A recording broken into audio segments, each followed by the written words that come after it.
am going to return. I am going to return. To the people from whence I came. Hello, I'm Peter Mandelson, and I'm proud to serve as His Majesty's British Ambassador to the United States of America. I feel a tremendous sense, a profound sense of sympathy for those people, those women who suffered as a result of his behaviour and his illegal criminal activities. And secondly, I regret very, very deeply indeed carrying on that association with him for far longer than I should have done. The Ambassador has repeatedly expressed his deep regret for his association with him. He's right to do so. I have confidence in him, and he's playing an important role in the UK-US relationship. Mandy's out 4 decades and 3 scandals, or 3 that we know about. Guess what? Number 10 knew all about it. They knew that he lived in Jeffrey Epstein's flat. Mandelson resigned from the Labour Party late last night over the allegation of the $75,000 set of payments to him from Epstein while he was business secretary, $10,000 to his now husband, a photo of him in his pants. This isn't just bad form. There are strong arguments here for him to be facing investigation over misconduct in public office. I knew of his association with Epstein, but had I known then what I know now, I'd have never appointed him. Breaking news that Lord Mandelson, Peter Mandelson, has now been arrested. So Mandy and Andy have now both had their collars felt. This is the establishment, the British establishment on trial. Came to us around about 5 o'clock when... Across the UK, on DAB+, on YouTube, on your mobile, and on your side. This is Talk.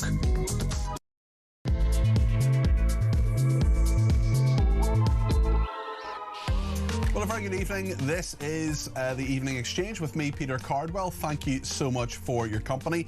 An awful lot to discuss tonight, including what Scott Mills has been saying. He's broken his silence after he was sacked from the BBC. Why? We still don't quite know, but certainly there was some sort of relationship or contact with someone under 16, a boy. We'll talk about that. We'll also talk about what Starmer has been saying in his press conference today, and the fact that Donald Trump wants to leave NATO. What would that mean? What would that mean for us here in the UK, the Iran war in its 33rd day? We'll talk about TV licenses as well. Millions of letters, like 46 million letters have gone out to people to remind them to pay their TV license. There's been a lot of people deciding not to. Maybe you're someone who's decided not to do that. Maybe that someone is you, and maybe you want to give me a call and tell me why.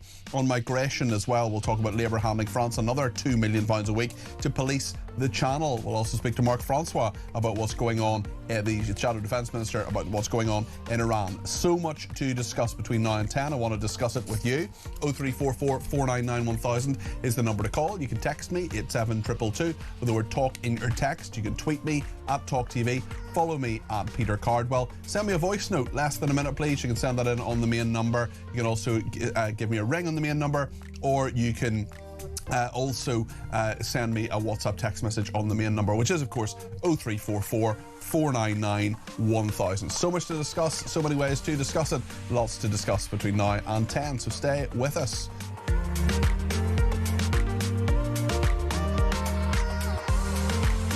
Well, let's go straight to Philip Ingram, who is a former senior military intelligence officer. A really dramatic day today, actually. Starmer making quite a number of noises, talking about greater EU cooperation, for example, Philip. We've also heard about Trump saying that he probably wants to go out of NATO. In fact, he's spoken to the Daily Telegraph about that. He said that the alliance is a paper tiger. He says Putin knows that, and removing America from the defence treaty was now beyond reconsideration. Philip, maybe we'll start with Trump. What do you make of his comments? Well, it's Donald Trump. He seems to always come across with, outlandish bullying comments. We just have to remember what he said he was going to do with Greenland, and he was going to invade that, and then he just reels back from it. So, I'm putting that into this context. I don't think he's got the legal wherewithal to be able to withdraw from NATO unilaterally. That has to go through the Senate and Congress, I believe, because it's an international treaty. And therefore, he can talk what he wants, but implementing it is going to be very difficult indeed. Interestingly, it's Rubio as well, isn't it? The Secretary of State, the Foreign Affairs Chief, who was involved in making sure that the Senate has to pass this by a 2/3 majority. So that's a sort of interesting and somewhat ironic detail in all of this. But how serious do you think Trump is? Because you've said, you know, this is Trump, he says lots of different things, but this does seem to be a reasonably consistent theme, Philip.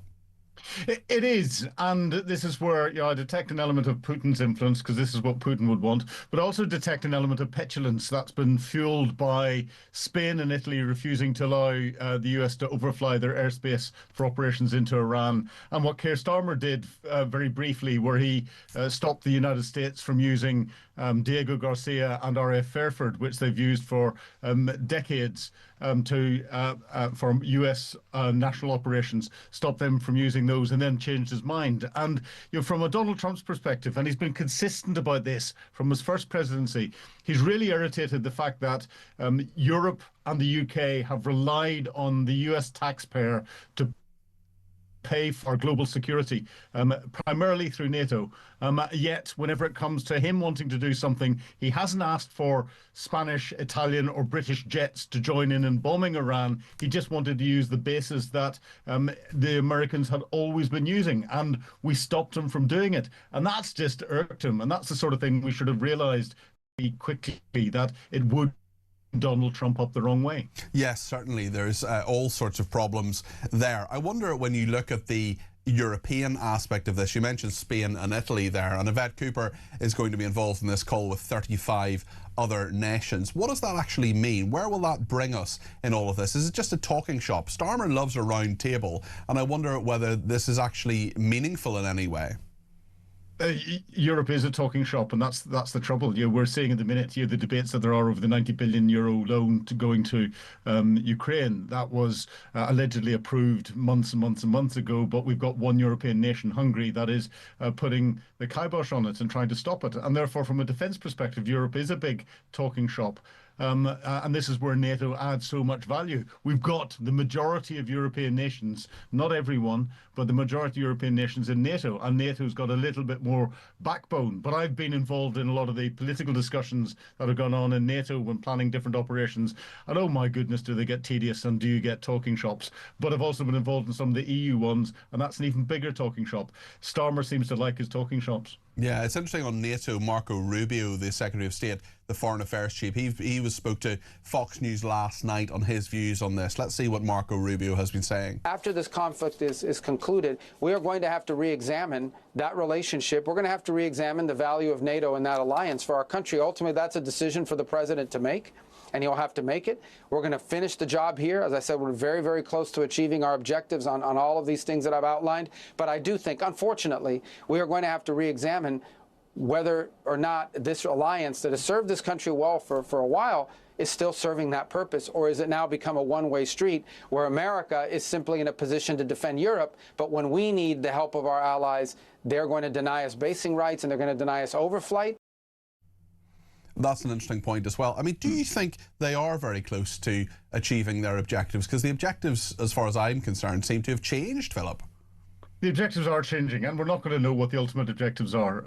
We can speculate that it's some form of regime change. And the difficulty is with what Donald Trump and the Israelis have started now, if there isn't regime change or a clear path to regime change, I'd liken it to being a cancer surgeon who leaves part of the tumor inside a patient and closes them up again, saying, I've solved you, you can go home now. But what tends to happen then is the cancer cells will grow back probably faster and more virulent and more dangerous. And that's what would happen if elements of the old regime are left and Donald Trump walks away from it. And I think he's suddenly realised that and is wrestling with it. But again, he may be playing us in the information domain. We don't know what he's going to do next. There's a lot of speculation about the ground troops that he's building up and how he could use those. And there's a lot of options where he could use those in a way that would send a clear message to Iran without actually putting US boots onto Iranian territory. And so just expand on that for me. What could he do to stop ground troops actually going into Iran? Because that's a big issue, and that would be a major escalation. Well, everyone talks about Karg Island and taking control of 90% of Iran's oil and gas exports. That is Iranian soil. If you do that and you control the oil and gas exports, what do you do with them? How do you hold the island? So you have to look at other options. And there are other options running up through the Red Sea up into the Strait of Hormuz. And there's a few islands in around there that control access from the Red Sea up into the Strait of Hormuz. One of them in particular is an island called Abu Masur, and that's just down to the bottom left of the map that is coming up on your screen there.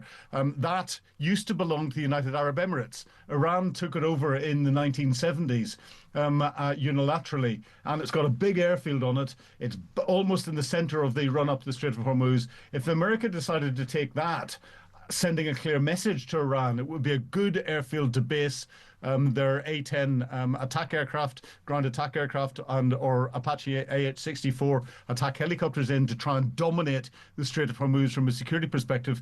And Donald Trump could turn around and say, we have just restored the UAE's territory back to them, one of our allies. So we don't have US boots on Iranian territory. Very, very interesting. We'll just take a little look back on what Starmer has been saying this morning in his press conference at Downing Street as well. He talked about pressure to join the Iran war. This is what he's been saying.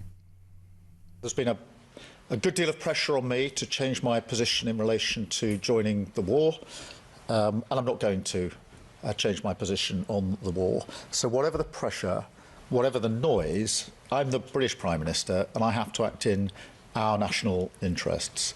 I should say that on defence and security and intelligence, we're obviously working closely with the US, as we always do. And in relation to the planning on the Strait of Hormuz, of course, that involves talking to the Americans as well. So, as I say, whatever the pressure, whatever the noise, my job is, as British Prime Minister, to concentrate on what's in the British national interest. What do you make of that, Philip? I'm going to be very blunt here. He's lying to us. He's lied to us the whole way through. We have been directly involved in supporting the United States in their build-up for their operations into Iran, for the targeting operations that they carried out in Iran, for the battle damage assessment that they've done at the end of each of the targeting sessions, even during that very short piece where Keir Starmer said that we weren't going to get directly involved, and we're directly involved at the minute. Direct involvement does not mean we're flying RAF aircraft into Iran and dropping bombs. It doesn't mean that we're firing British missiles into Iran. America doesn't need that. Between America and Israel, they've got more than enough capability themselves. It's the wider supporting piece. It's the use of our bases. And even when Keir Starmer said he would ban the Americans from using our bases, other bases were being used. He's bluffing the British public. He's doing that to try and keep his cabinet together and to stop a revolt on his backbenches. He's doing it for domestic political reasons and not telling us the truth as to what's going on. I know where some of the support is going and where it's coming from, and this sickens me. And he's destroyed our relationship with the United States. He's taken himself off the table to be able to whisper into Donald Trump's ear and act as his conscience and try and keep us with an understanding of what's going on so we can start to influence it. We've lost that influence, all because he's worried about what's going to happen in the May local elections, and that's what I put it down to. Well, there's so much domestically at stake here, and so many domestic factors that are influencing Starmer's foreign policy. We saw that with the recognition of a Palestinian state as well. Let me just give you a sense, Philip, of what people are saying. Mark in Camelford says, if Trump wants to show us how tough the USA are, maybe he could pick on a country capable of fighting back. Barry says Trump is correct about NATO. It is not fit for purpose and lacks moral courage. If Reform wins the general election, the UK and US should sign a mutual defence pact unless let the rest of Europe stew, says Barry. Hi Peter, says Dawn. Dawn, Trump's instinct is to distrust socialist Starmer. I'm afraid this is a position many of us in the UK share. And Anna's been in touch with a voice note on something you said a few moments ago. This is Anna's thought. War doesn't care about laws. We need America to protect us because the over-liberal cowards that have run this country since 1997 have destroyed any semblance of defence that we have. Now, if you want to sit there and waffle on about your laws, that's fine, but the rest of us don't want to. What I suggest that we do is get rid of the idiot that's in number 10 and put someone in there that puts his country first, or her country. I don't care who runs this country as long as it's not the idiot that is running it now and the idiots that have destroyed us. Oh, Jesus, Peter. Anna in Surrey there. What would you say to her, Philip? Well, I'd say to her, her sentiment reflects a lot of the thoughts from people across the country. This isn't just something that Labour's done. This is something that the previous Tory government, right back to I think the rot started during Tony Blair's government, whenever he started to see a peace dividend from the wall coming down, and it's gone through there, and defence has been seen as this big pot of money to dip into, to give out to welfare and to give to everything else. And our politicians, and through the last the coalition government and the Tory government, have turned around and frequently promised things and delivered nothing. Keir Starmer came in saying all the right things, saying it was going to be a priority. He was going to hold a defence review. The defence review would bring this the defence investment plan out. He would increase expenditure to defence, and he's now, he has increased expenditure to expense, and he's putting that out. But what he's not telling the public is actually he's also increased the number of things that defence is paying for. So he's put a thing called the single intelligence vote into defence. So defence is now paying for MI5, MI6 and GCHQ. That's another big bill. Defence money is being used to pay for front-loading the Chagos deal, and that, if you look at the papers, is growing into the tens of billions of pounds cost now.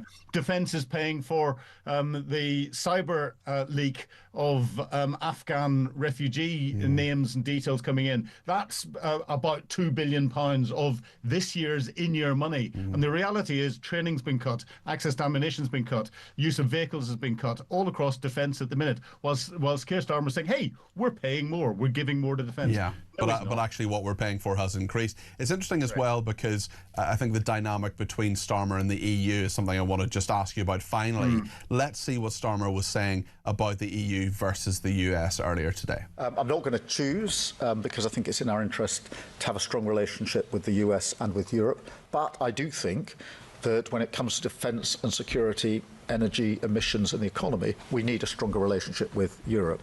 I actually think that will help strengthen our relationship with the US, because successive presidents have said that Europe needs to do more on their defence and security. I've long argued that with European colleagues, that we should be doing more. Just a thought on that, Philip, before you go. Starmer's falling behind where a lot of European nations are going in regard to defence. Our European defence is done through NATO. There is an element where NATO can command operations without the Americans being present. So the framework is there. Well, when it comes to energy, the European green tick is something that is destroying our economy at the moment. When it comes to trade, yes, we should be looking at our closest neighbours in Europe and trading with them in the way we have done. But since Brexit, actually, our trade statistics have gone up, have improved, and we should be increasing our trade in other places around the world, including with the United States. He's talking his usual load of waffle. There's no substance behind any of it. Okay, Philip, thank you. Philip Ingram there, former senior military intelligence officer. What do you think of what he said there? Let me know your thoughts. 0344 499 1000. Pick up the phone. Let me know what your points are on what Philip has said there. Anna did that a moment ago very passionately. Penny in Essex also in touch to say, good evening, Peter. Good evening, Penny. Starmer is going to get us back into the EU. That's a definite in my mind. They will tell us what to do, and Starmer won't have to make any decisions. Anything which goes wrong, he'll just blame it on the EU. He is an utter disgrace. Are you worried? Actually, really interesting point that Penny has illustrated there. How worried are you sitting at home, or maybe you're in your car or your van at the moment? How worried are you that this will be used as an excuse to bring us back into the EU, or just even closer ties? Starmer talked about economic and social ties as well, with the defence ties as well with the EU. What do you think of that? We'll be putting that to Mark Francois, the Defence Minister, Shadow Defence Minister, a little bit later on. But if you have thoughts on it right now, give me a shout. 0344 499 1000. On TV licences as well, James says, hi there, Peter. I haven't paid a TV licence for years. Unlike when I was a child, I simply don't plan my life around the TV schedule, so just watch non-BBC on-demand services. And Matthew in Swansea talking about Scott Mills. We're going to talk more about this in a second on the debate desk.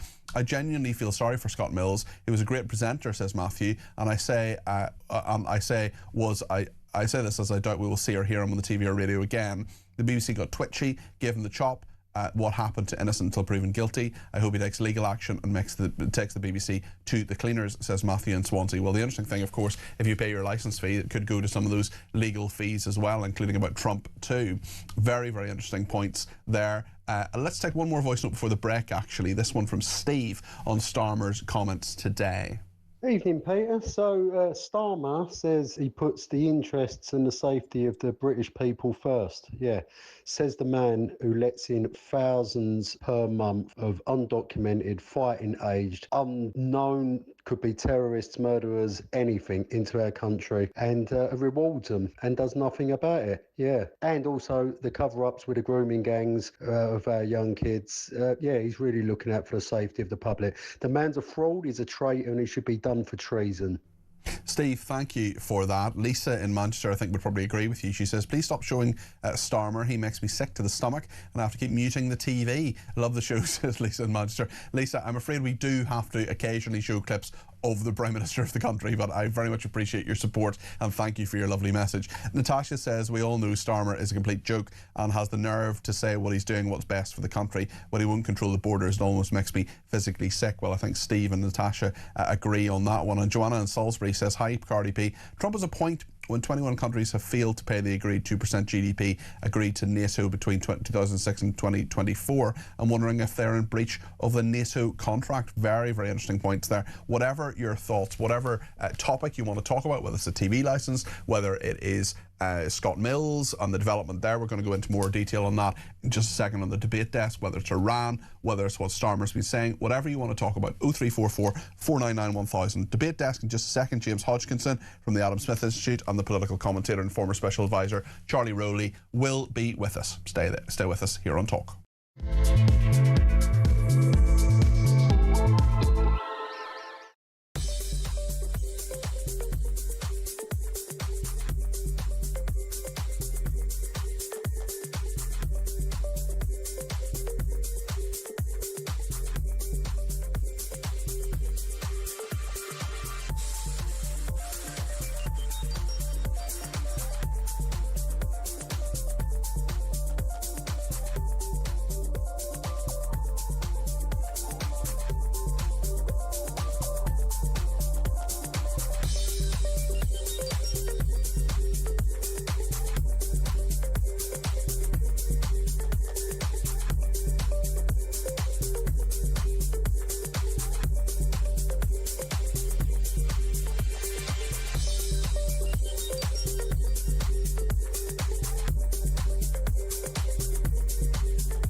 Shaping our world.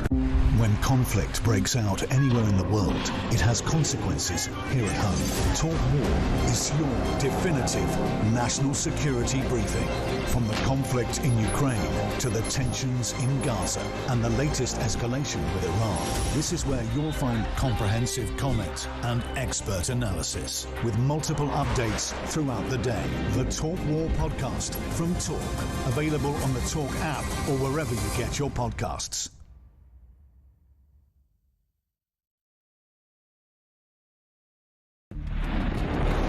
The world is on fire. Russia, Iran, China, conflicts brewing in all of their different regions. They're not waiting. But here in Britain, our armed forces are underfunded, they're undermanned, and they're underprepared. And nobody in government wants to talk about it. Well, we do. I'm Philip Ingram, and I spent my career in the world of intelligence, military planning, strategic planning, and unfortunately, conflict. This is Talk War, and this is where we analyse the conflicts shaping our world. Across the UK, on DAB+, on your smart speaker, on your smart TV, and on your side. This is Talk. Well, you're on the debate desk now within Evening Exchange. James Hodgkinson is Research Associate of the Adam Smith Institute. Very good evening to you. Good to have you back on the debate desk. And Charlie Rowley, the political commentator, former special advisor. Great to see you. Good to see you. James, you've been a busy boy. You've got a paper out for the Adam Smith Institute on Ofcom, which is an interesting aspect of things. What have you concluded in your research? Well, we've concluded at the Adam Smith Institute that broadcast regulation is going too far. It's suppressing speech and it's suppressing open and honest debate. And most importantly, we've concluded that the controls placed on broadcasters constitute protectionism. And when you look across the media landscape, you would at least expect rules to be applied equally. I mean, there are many people who say that actually it's the opposite of that, and that Ofcom is not acting strongly enough on various parts of the broadcasting landscape. What would you say to that? Well, I think what you have to do is you have to really look at the mechanisms that this regulation takes. And when you look at it, the way it works is everything is complaint-based to start off with. And so you get broadcasters who will come up with perfectly lawful speech and they'll be worried about complaints because a complaint and investigation from Ofcom is disruptive. And so what I would say to kind of sum this up is that the application of broadcast regulation is unequal. The BBC marks its own homework, in effect, through the BBC First Clause. And I think that is fundamentally wrong. Well, let's talk about the BBC right now. It's good to have you on the programme anyway, but I think today is a very good day because literally within the last hour, Scott Mills, the former Radio 2 DJ, has released a statement. I'm just going to read it to you here, actually, because The Sun is reporting this, as are other people as well. And he has been talking about his beloved listeners and all the rest of it. He's been talking about what he can and can't say as well. BBC have responded to it too. But he thanked his colleagues and beloved listeners. He said he wouldn't be making any further comment, and he was allowed to keep his job for more than a decade, despite the BBC being aware in 2017 of an ongoing probe as well. So he's speaking out for the first time since his sacking. What do you make of this, James? Well, I think whatever is or isn't in the Scott Mills story, it points to wider failings. We've had the Hugh Edwards scandal, we've had the broadcasting of the Bob Dylan concert, we've had a documentary on Gaza narrated by the son of a Hamas official.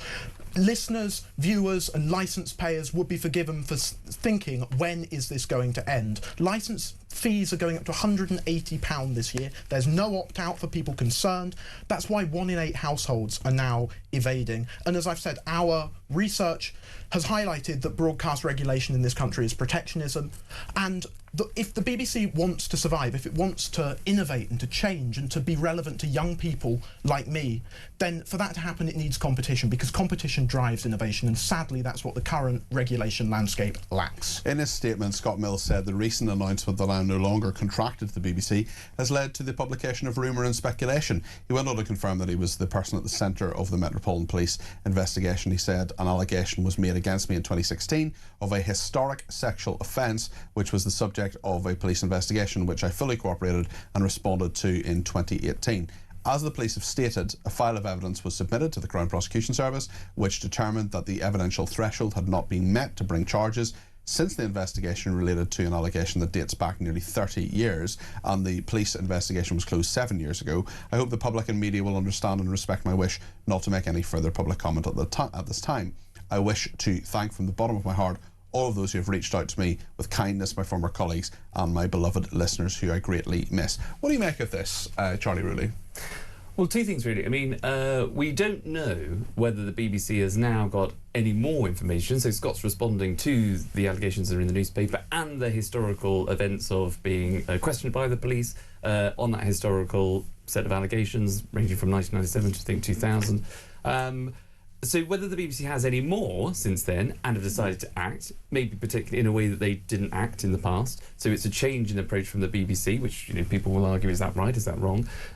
Because, you know, maybe he hasn't been charged with anything. We just don't know. Well, So he certainly hasn't been charged, but what we know from the BBC is they say they're looking at who knew what when. Yes. They don't seem to know who knew what when, and they sacked him for reasons that are still unclear. And that's the point. It's either because the BBC are deciding, right, OK, we've got a new Director General coming in, we want to sort of clean up the BBC to make sure that the new boss comes in with a as clean a slate as possible. So, you know, the last thing you want as an organisation is for the Director General to come in to then discover, oh, hang about, I've now got 1, 2, however many, perhaps other highly talented in terms of their pay set of broadcasters that have either been investigated for historical acts or investigated for any kind of misconduct. They might have a zero tolerance approach, zero tolerance. Yeah, there is a difference, of course, between misbehaviour and illegality, and the Crown Prosecution Service decided the threshold hadn't been reached for illegality. That doesn't mean that there hasn't been misbehaviour by Scott Mills, but we just don't know.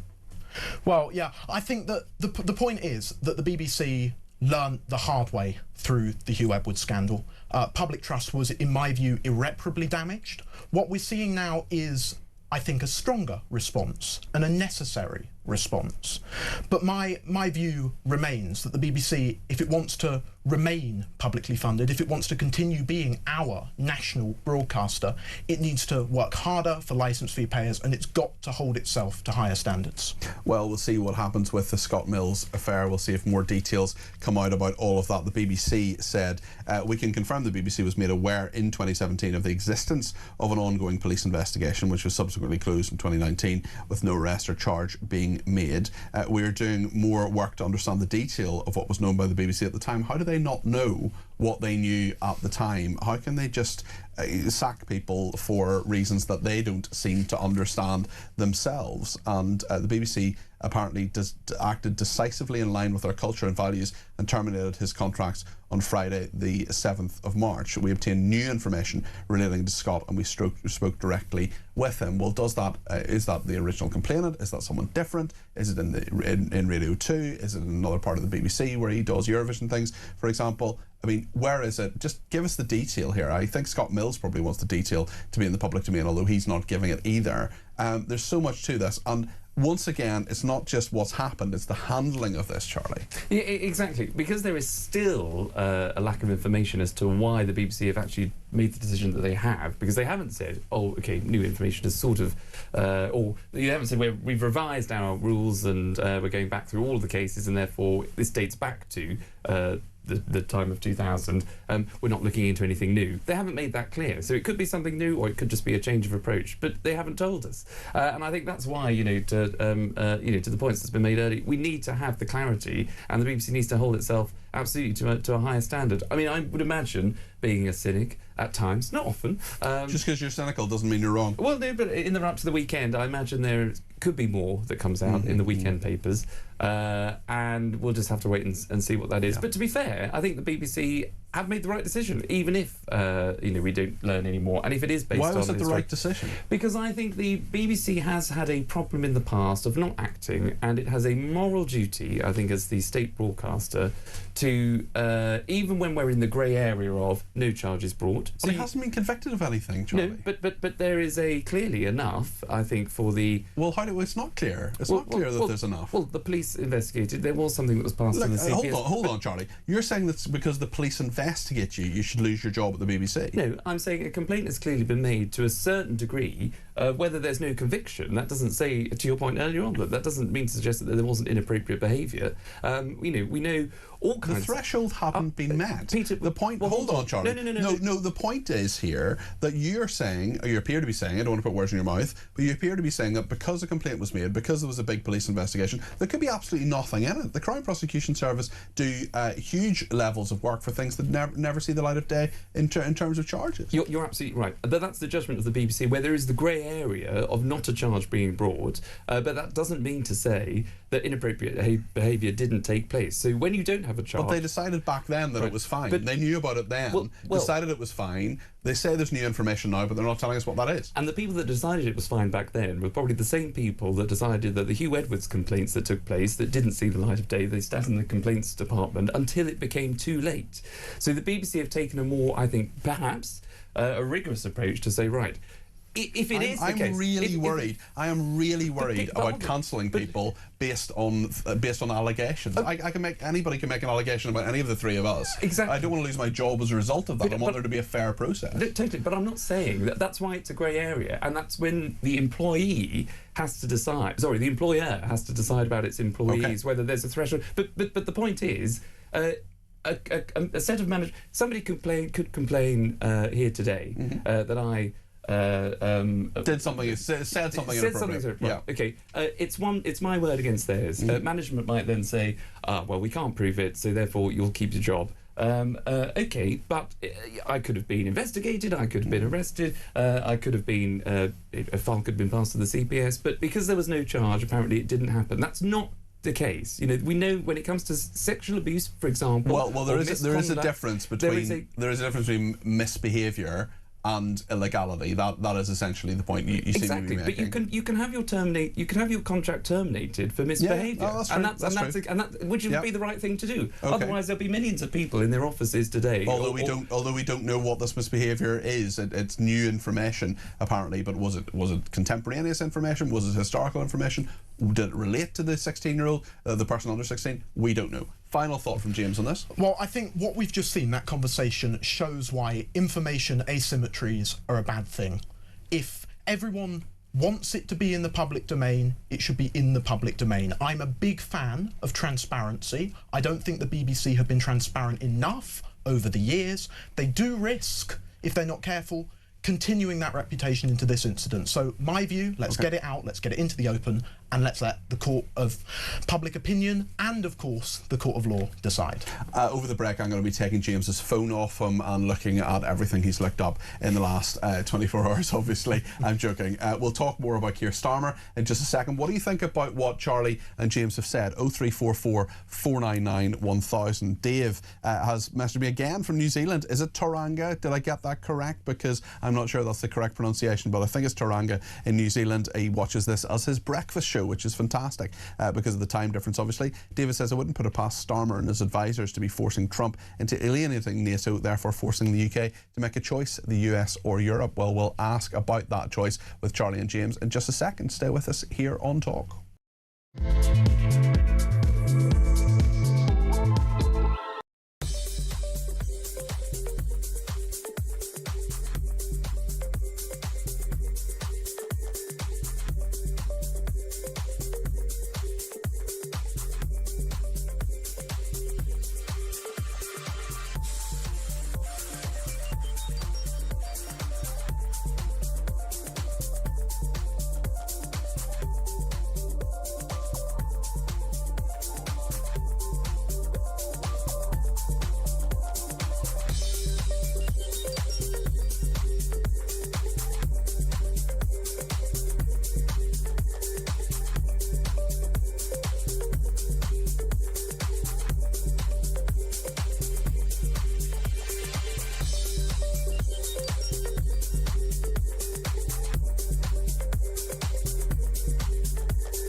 across the UK, on DAB+, on your smart speaker, on your smart TV, and on your side.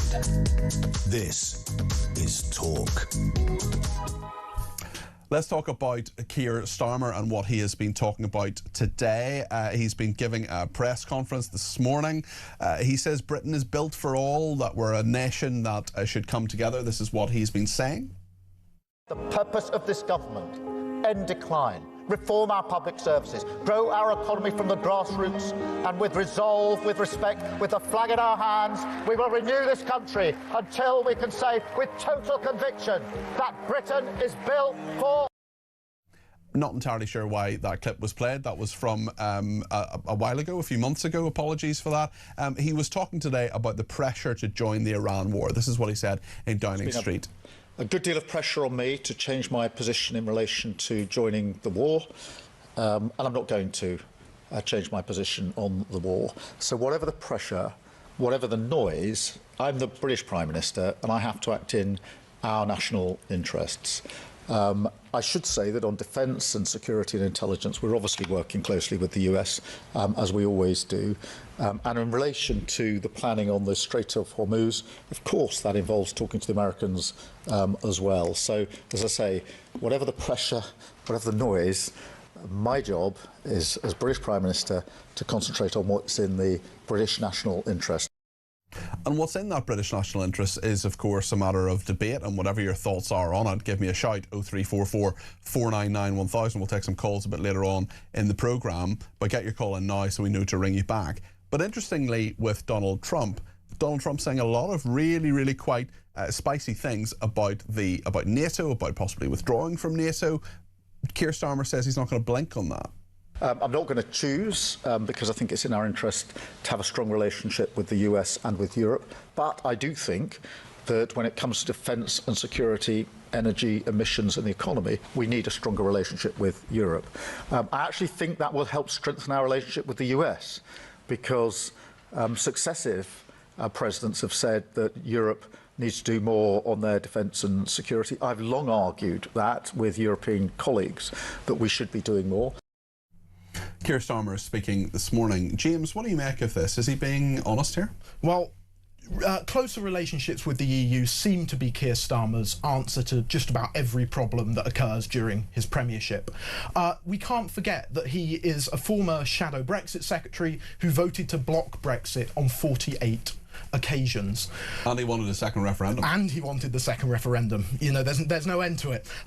I would say that at the end of the day, no one can say Brexit has been a complete economic success. We've only signed 7 new trade deals from scratch since we left, and major EU laws remain in play. But what I would say is this: Brexit gave us the opportunity to network right across the world, forge alliances the world over.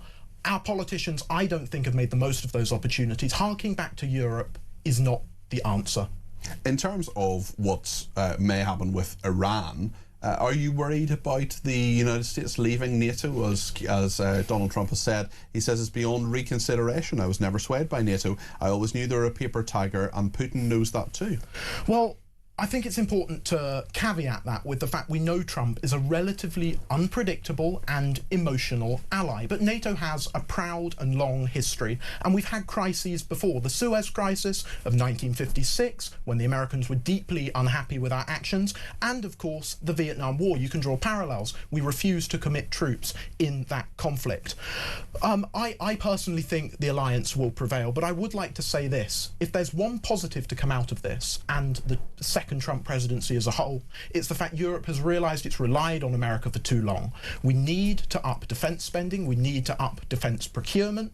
The government's made encouraging starts on that, but we need to go further and faster. Have we relied on America for defence for too long, Charlie? And is what's happening now actually just a manifestation of that folly? Absolutely, yeah, no, totally. And we should have known that and heeded the call when Trump took EU countries and NATO to task last time to say that they needed to up their defence spending, and everybody did eventually. It wasn't the most diplomatic way of getting EU but it got results. Countries, but it got results, and those countries should have heeded the warning then. But look, Donald Trump has shifted his position on Iran several times now, what the outcomes supposedly are, when the end game is coming into play, whether it's in 2 to 3 weeks, he says, come what may, whether there's a deal, whether there isn't a deal, whether, he's now going to continue to help in NATO, because he says now, well, they helped in Ukraine, it wasn't their war, it wasn't America's point, but they stood up for us, apparently, as a Europe, and they were expecting us to just sort of fall in line when it came to their wars in Iran. But so he's in a bit of a muddle. There needs to be a bit of clarity of message, I think, when you have international conflicts, which there doesn't appear to be on this one, on this occasion. But we'll just have to wait and see. Let's just see and hear what Marco Rubio has been saying. He's the Secretary of State, the Chief Diplomat of the United States, and he was speaking to Fox News last night. This is what Marco Rubio has said. After this conflict is concluded, we are going to have to re-examine that relationship. We're going to have to re-examine the value of NATO and that alliance for our country. Ultimately, that's a decision for the president to make, and he'll have to make it. We're going to finish the job here. As I said, we're very, very close to achieving our objectives on all of these things that I've outlined. But I do think, unfortunately, we are going to have to re-examine whether or not this alliance that has served this country well for a while is still serving that purpose, or is it now become a one-way street where America is simply in a position to defend Europe, but when we need the help of our allies, they're going to deny us basing rights and they're going to deny us overflight? Do you believe what Marco Rubio is saying, where they're very close to their objective? Clearly he's very annoyed with Italy and Spain, for example, not allowing those overflight for planes to go through that airspace. Do you think we're coming to an end of the Iran war, James? Well, I think it's very difficult to know. The messaging has been mixed at best. I think at the end of the day, whatever the outcome is, the Americans are going to try and portray it as a success. And I think what we've seen in terms of varying objectives is a manifestation of that. At the end of the day, when I was here last week, I said regime change would be the desirable outcome. I don't think now that is a likelihood. I agree with you. My thinking is absolutely the same, and the reason that I have supported this war is because regime change was one of the objectives, but that's changed. A lot is changing here, and Keir Starmer's having to manoeuvre around that, isn't he, Charlie? Yeah, but I recoil slightly, because the idea that Keir Starmer will say, I'm standing up for British interests and this isn't our war and all the rest of it, I can't help but think, and people that were against the US going into Iran in the first place, I can't help but continually think that if the UK had actually been a bit more on side, even just allowing the US to use our air bases just for refuelling and landing in the first place, if Spain and Italy had allowed the flyovers of American aircraft to go and achieve its objectives, if everybody had been a bit more up for it to get rid of a tyrannical regime that has funded international terrorism for so long, whether it's Hamas, the Houthis, Hezbollah, everybody that wants to do the West down, if we'd have been a bit more supportive, you never know how more further America might have been in achieving its aims. The idea that we're now saying, aha, what a success, because we didn't get involved in the first place and we've stopped America, sort of, as if that's... I think we're now in a situation when you're absolutely right. There will be an end game, excuse me, with very little result, with very little achieved, aside from Iran effectively being obliterated, and so it might not be able to regain a nuclear capability for some time, but it will still have a regime that turns its guns on its people, that has now just even more aggravated more people to do us down in the West, and America withdrawing. That puts us at risk, I'm afraid to say. It's not easy, but that's the truth. So I don't see it as a victory by not getting involved. I think we should have been a bit more upfront and helpful in the past, and I wish NATO, I wish European countries had been also. Very interesting in regard to the economic impact and how prices are going up. We're going to be talking about that a little bit later on in the programme as well. But Starmer says we're well placed to weather the storm. He's been talking in that press conference about that as well, what the economic impacts are. Of course, we know, as anybody who's filled up a car in the last week will tell you, it's more expensive to do that. Let's see what Starmer's been saying on the cost of living. I want to reassure the British people that no matter how fierce this storm, we are well placed to weather it. Do you believe him, James? Well, look, we are in a dangerous predicament. We didn't learn from the oil crisis of the 1970s and the oil crisis that was caused by the Russia-Ukraine war. I always say when people ask me about this that if we had not listened to Nick Clegg in 2010, when he said nuclear isn't for Britain, we would be in a much stronger position. Likewise, if we were still exploiting North Sea oil for all it was worth, energy prices would be similar, but the government would have more liquid capital available to support and help people, as you say, weather the storm. It's a fair point. Yeah, I mean, but look, I think we're in this position because the Strait of Hormuz hasn't been opened. But I just repeat the point again, had we been more upfront and involved, well, indeed, that might not have happened. And energy prices apparently might not be 3 ships got through yesterday, which is far lower, of course, than the usual 140 that need to go through there.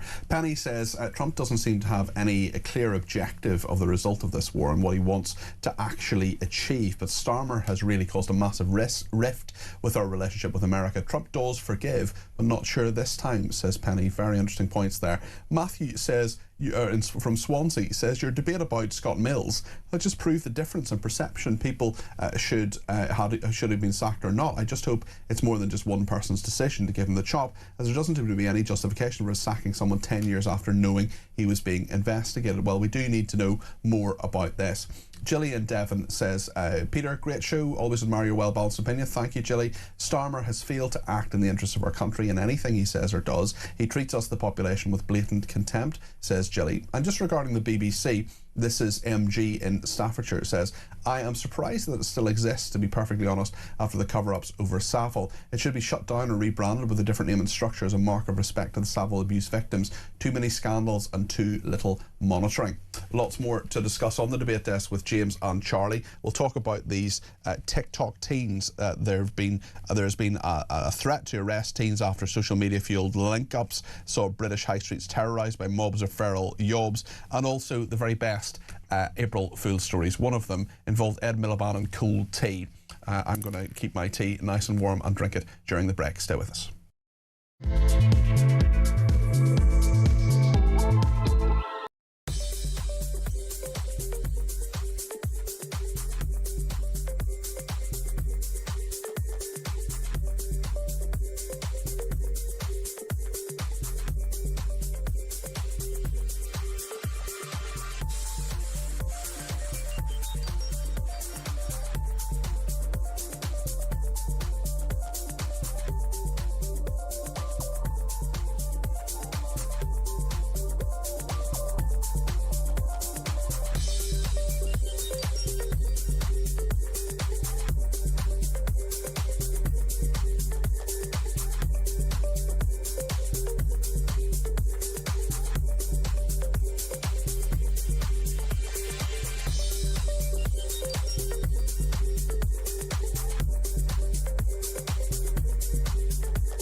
conflict breaks out anywhere in the world, it has consequences here at home. Talk War is your definitive national security briefing. From the conflict in Ukraine to the tensions in Gaza and the latest escalation with Iran, this is where you'll find comprehensive comment and expert analysis with multiple updates throughout the day. The Talk War podcast from Talk, available on the Talk app or wherever you get your podcasts.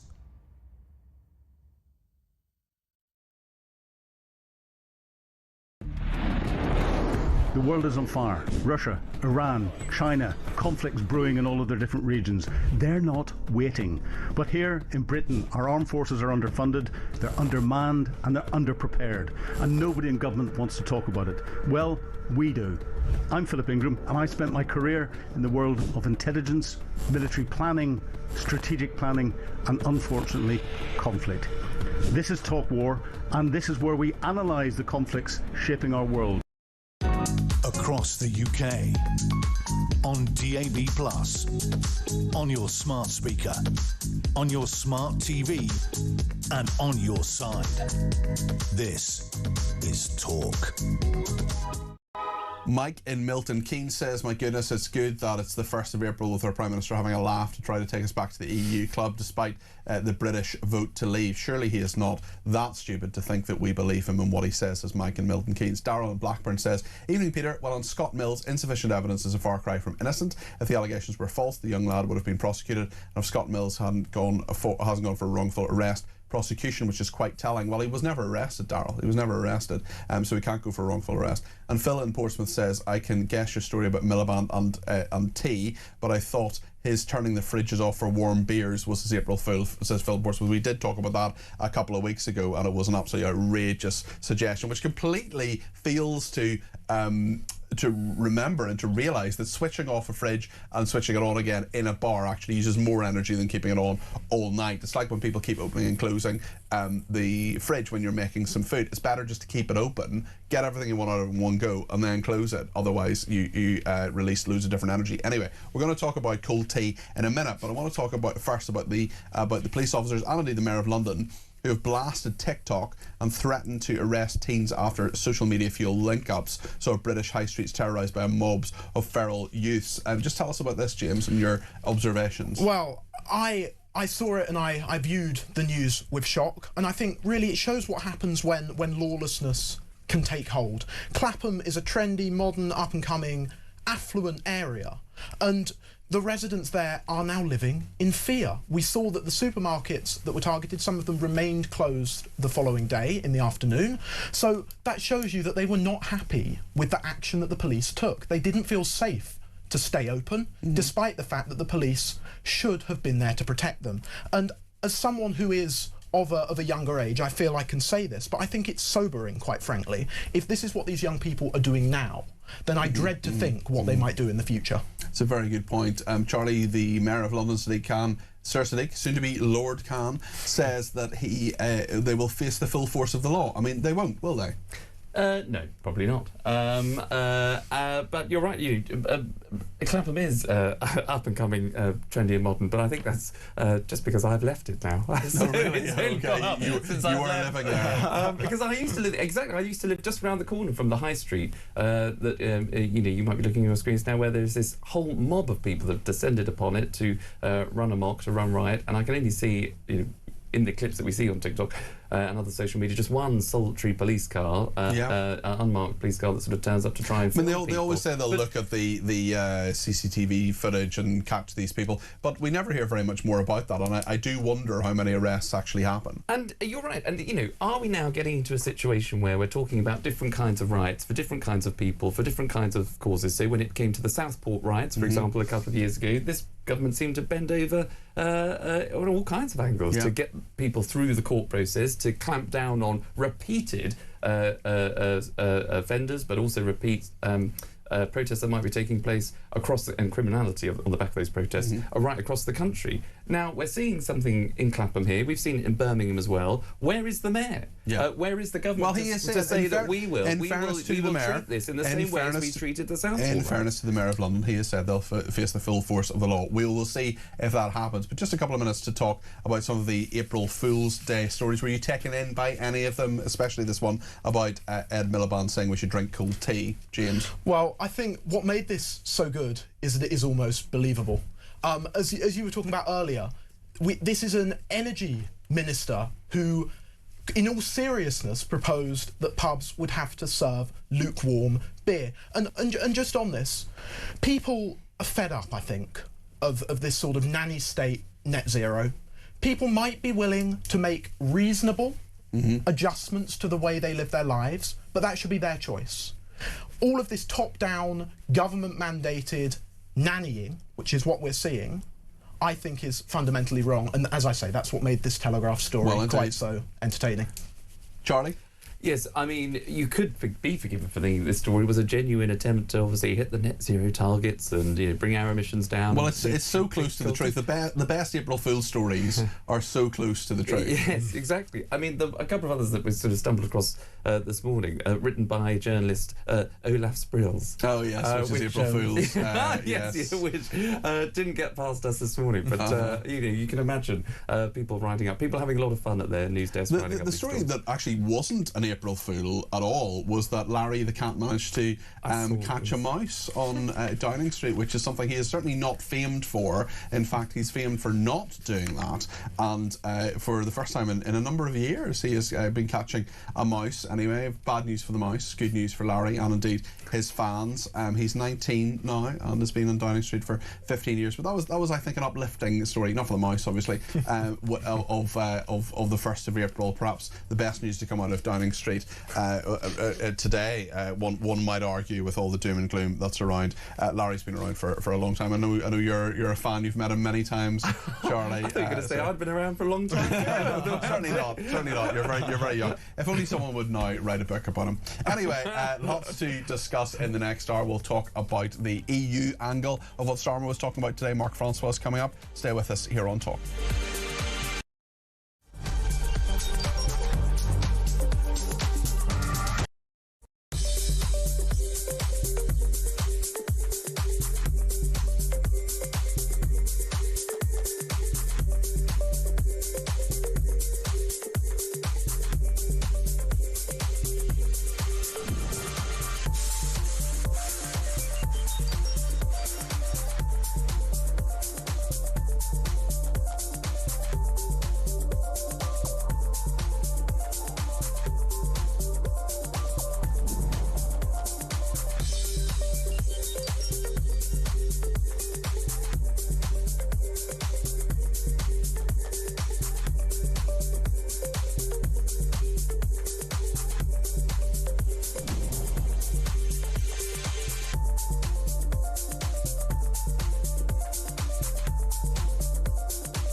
Across the UK, on DAB+, on your smart speaker, on your smart TV, and on your side.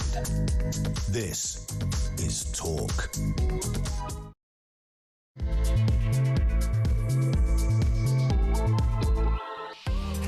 Just gone 8 o'clock. Thank you so much for your company on the Evening Exchange. Lots to discuss between now and 8 o'clock, including the UK angle to what Starmer has been saying, of course, but also, more interestingly, what Rubio and Trump have been saying about withdrawing from NATO, and within that, whether the UK then becomes closer to the EU. Mark Francois is the Shadow Defence Minister, and we'll talk to him in just a second about all of that.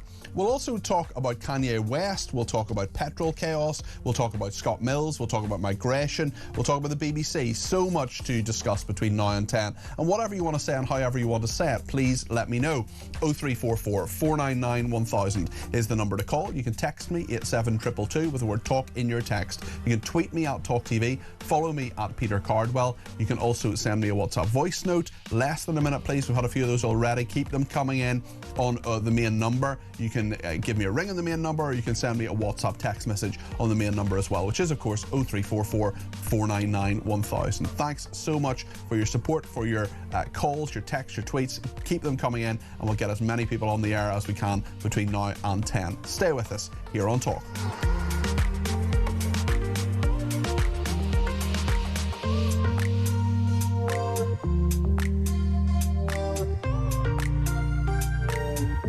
I expect many of our Jewish viewers and listeners are not watching or listening this evening because it is, of course, Passover. But if you happen to be Jewish and happen to celebrate, I just want to wish you a very, very happy Passover. And I hope that it brings together so many people in this country, so many wonderful Jewish people, our friends and neighbours who, let's face it, have had a very, very rough time over the last number of months. And I just want to say a happy Passover to you. On Scott Mills, Andy's been in touch on Twitter and says, didn't meet the threshold is not a proclamation of innocence. Yeah, we know that, but you are innocent until proven guilty. But I just want to talk actually more about the story that Marco Rubio, that Trump and Starmer are all involved with. This comes to do with Iran, but it's also to do with NATO and the future of NATO, because Trump has said that he doesn't believe that the US has necessarily a future role in NATO. What does this all mean? Where does it all come from? Of course, he's been talking about it for a while, but how serious is he, and what will the implications be here in the UK? Let's hear what so Trump hasn't said very much in the last couple of days, but Marco Rubio, the Secretary of State, the chief diplomat, the foreign minister essentially of America, says that America is going to re-examine its relationship with the North Atlantic Treaty Organization. Let's see what he told Fox News last night. After this conflict is concluded, we are going to have to re-examine that relationship. We're going to have to re-examine the value of NATO and that alliance for our country. Ultimately, that's a decision for the president to make, and he'll have to make it. We're going to finish the job here. As I said, we're very, very close to achieving our objectives on all of these things that I've outlined. But I do think, unfortunately, we are going to have to re-examine whether or not this alliance that has served this country well for a while is still serving that purpose, or is it now become a one-way street where America is simply in a position to defend Europe, but when we need the help of our allies, they're going to deny us basing rights and they're going to deny us overflight? Marco Rubio, the Secretary of State, speaking yesterday. Well, Starmer hasn't quite responded to that, but he said that he's not going to choose between the US and the EU. What he has said, though, is that he wants closer cooperation in a number of areas with the EU. He's been banging that drum for a while, but he said it again today at a Downing Street press conference. Let's have a look at this. I'm not going to choose because I think it's in our interest to have a strong relationship with the US and with Europe. But I do think that when it comes to defence and security, energy, emissions and the economy, we need a stronger relationship with Europe. I actually think that will help strengthen our relationship with the US because successive presidents have said that Europe needs to do more on their defence and security. I've long argued that with European colleagues that we should be doing more. Mark Francois is the Shadow Defence Minister. He's a Conservative MP for Raleigh and Wickford and joins me now. Mark, where are we with all of this? Because we're having an American president who says he wants to move away from NATO. You have a UK Prime Minister who says that NATO is really, really important, as is the EU. He wants to get closer to the EU. Just give me your assessment of how things are diplomatically at the moment. Well, perhaps we could start with Trump and NATO and then come on to the EU aspects later to try and give some order to it, Peter. So look, on NATO, historically the ties are very strong and very deep, regardless of who's in the White House and who's in number 10 Downing Street. So those ties are very strong militarily, in intelligence terms with the Five Eyes community, diplomatically, although I'll come back to Mandelson in a moment. So it is worrying to hear any American president even threaten to withdraw from NATO. Historically, in his first term, Trump was deeply critical of the lack of spending 2% of GDP on defence by many NATO countries. And we did, by the way, but nonetheless, we paid, as it were, our green fees to join the golf club. He often uses that analogy, but others didn't. Since he made a big row about that in his first presidency, about 23 or 24 of the NATO members now pay at least 2. So you could say he had a point and he won that argument. It certainly changed things through his actions there. Yeah, no doubt about that. Yes, so, he has had a long-term beef about the fact that America pays disproportionately to protect Europeans. So you have to see what he's saying in that, as it were, long-term context. I hope that what he has said is not so much an absolute threat to leave.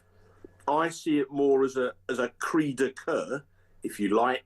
He is expressing real frustration at what he sees as the lack of support by certain NATO members, particularly us, in his attempt to disarm Iran, to prevent them obtaining a nuclear weapon. I think he feels that when he called, we weren't there. Now, and there'll be many people.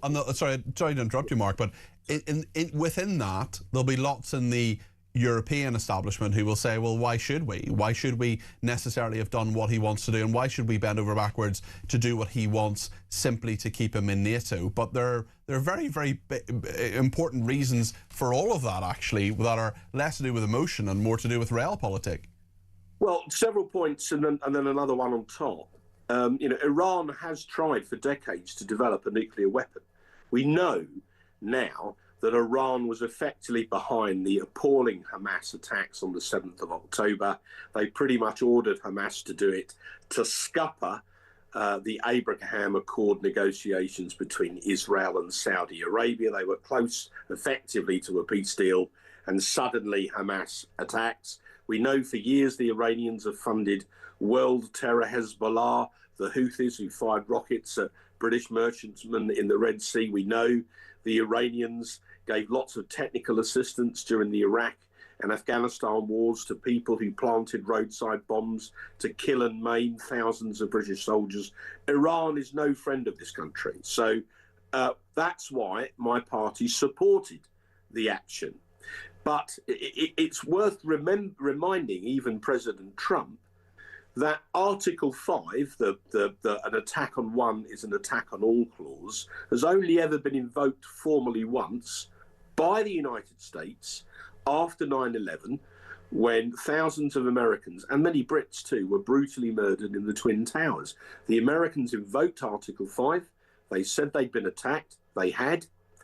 And our special forces and Australian special forces, interestingly, although they're not a NATO member, came to America's aid, and within a few weeks they were killing terrorists in the caves of Bora Bora. All of these are empirical facts. Yeah. So it's worth reminding the White House that the one time it was invoked, it was by them, and we turned up.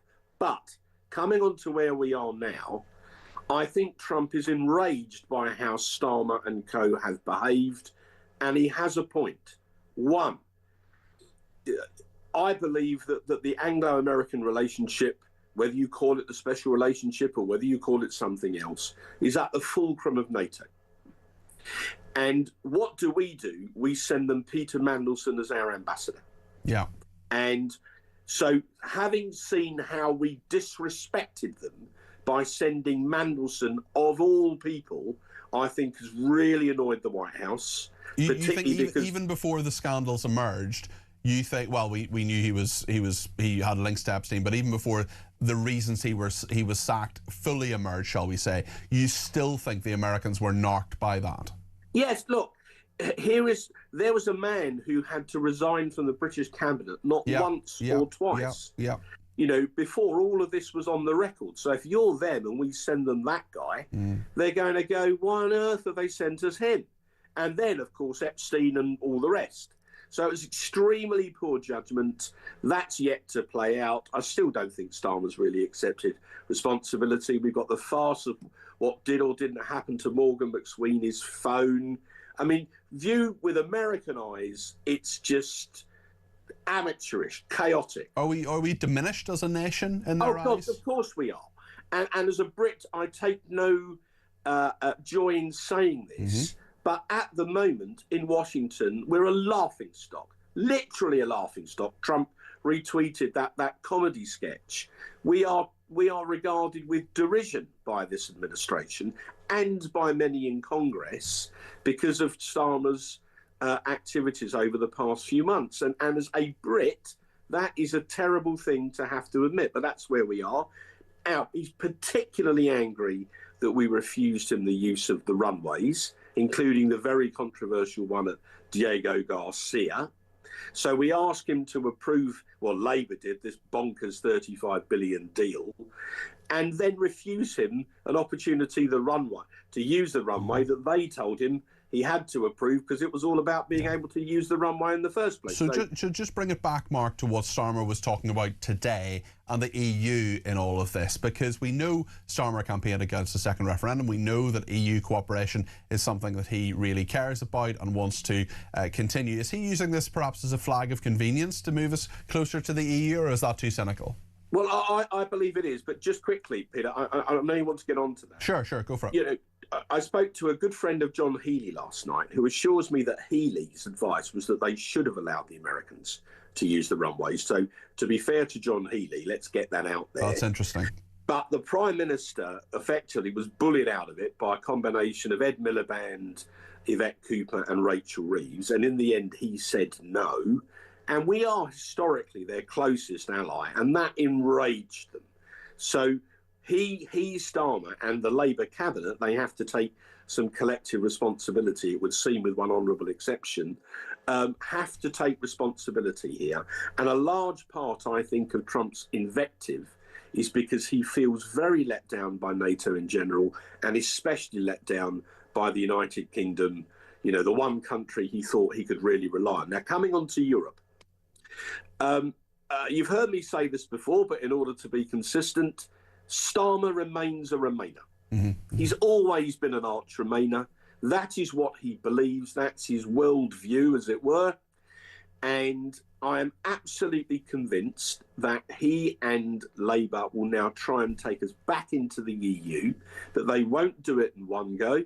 They won't risk another referendum, because right up to the last minute, the polls said they were going to win the last one. They'll do it by grandmother's footsteps. And the approach is this: we're going to have what's called dynamic alignment. So in individual sectors like veterinary science and phytosanitary measures, they want us to sign up for dynamic alignment. What that means, the clue is in the name, is that once we do that, if the EU change the law, we automatically comply with that. We're a rule taker, regardless of the will of Parliament. If they can get away with that, they'll then do other sectors, maybe automobile manufacturing. They'll do it sector by sector, like boiling a frog. And then eventually they'll turn around and say, well, we're pretty much back in the thing anyway. We might as well go the whole hog and formally rejoin. We'll rejoin the single market. How long do you think that process would take, Mark? It will be as quick as they think they can get away with it. They'll try and do that within the course of a parliament. And it's very important that we alert people to what they're up to, and it's very important that we kick up a fuss. And I believe that they will announce the facilitating legislation to do that in the King's Speech on the 13th of May. And then they'll try and start putting that stuff through Parliament. Very interesting. We'll see what happens there. Mark, thanks for your analysis. Really interesting. Always worth listening to Mark Francois, who is the Shadow Defence Minister and the Conservative MP for Raleigh and Wickford. Thanks for joining us this evening. Jenny's in Hampshire and has given me a ring on 0344 499 1000. Jenny, what would you like to talk about this evening? It's about Keir Starmer. You know, I mean, this guy is definitely not for the British people at all, nor is the Labour Party, as far as I'm concerned. They find millions and billions for migrants to come in, send to France, but we can't put billions and millions into our armed forces. There's something very, very wrong well, there. 28 billion black hole in the armed forces, and when you have people saying, look, they gave the money to Afghanistan and Iraq, but they perhaps didn't have it to maintain the services and maintain the vehicles and the ships and everything that needed to be done over the last number of years. Do you agree with Mark Francois that we're a laughing stock as a nation? Yes, I do now. Yes, I do. And if you think back, I mean, I'm an older generation, but when Tony Blair was in power, when he started his illegal war, started an illegal war, he sent troops out there and they were buying their own kit. Yeah, and there's a lot in that, Jenny, actually. There's a lot that I think we need. I mean, are you worried about what Starmer is doing? Do you think he's leading us down the wrong path? Yes, I do. Definitely. He is definitely not for this country. This guy, the whole Labour Party needs to be booted out and deport them. Okay, wow, well, that'll be... With the migrants, get them out. They're just a waste of space. They're causing more and more problems. Since they've been in power, we've had more and more problems. Okay, thank you very much, Jenny in Hampshire there. Texter says, full respect to the hard-working debate desk duo tonight. They make us work hard by thinking. Thank you for that. Robert says, every one of those youths should be identified and their parents should be cautioned officially by the police. Talking about what happened in North London, Clapham, various parts there. It's actually South London, isn't it? Cautioned officially by the police. Sorry, it's Camden, isn't it? Rather than Clapham, apologies. So it is North London.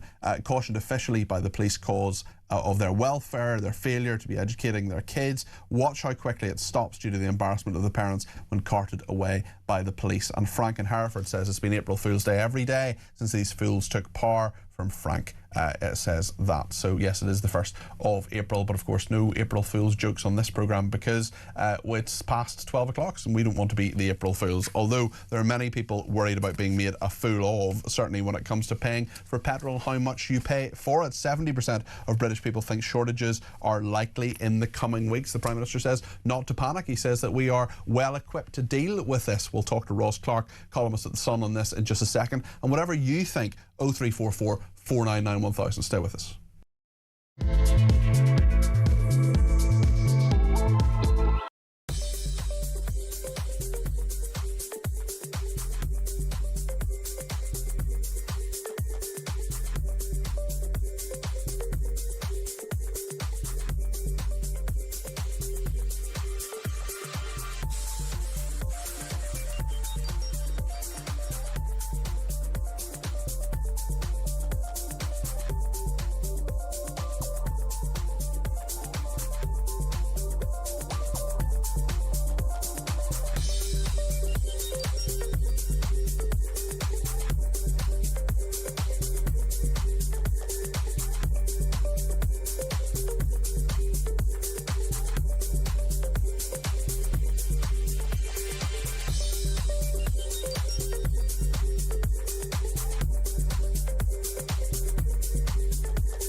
conflict breaks out anywhere in the world, it has consequences here at home. Talk War is your definitive national security briefing. From the conflict in Ukraine to the tensions in Gaza and the latest escalation with Iran, this is where you'll find comprehensive comment and expert analysis with multiple updates throughout the day. The Talk War podcast from Talk, available on the Talk app or wherever you get your podcasts.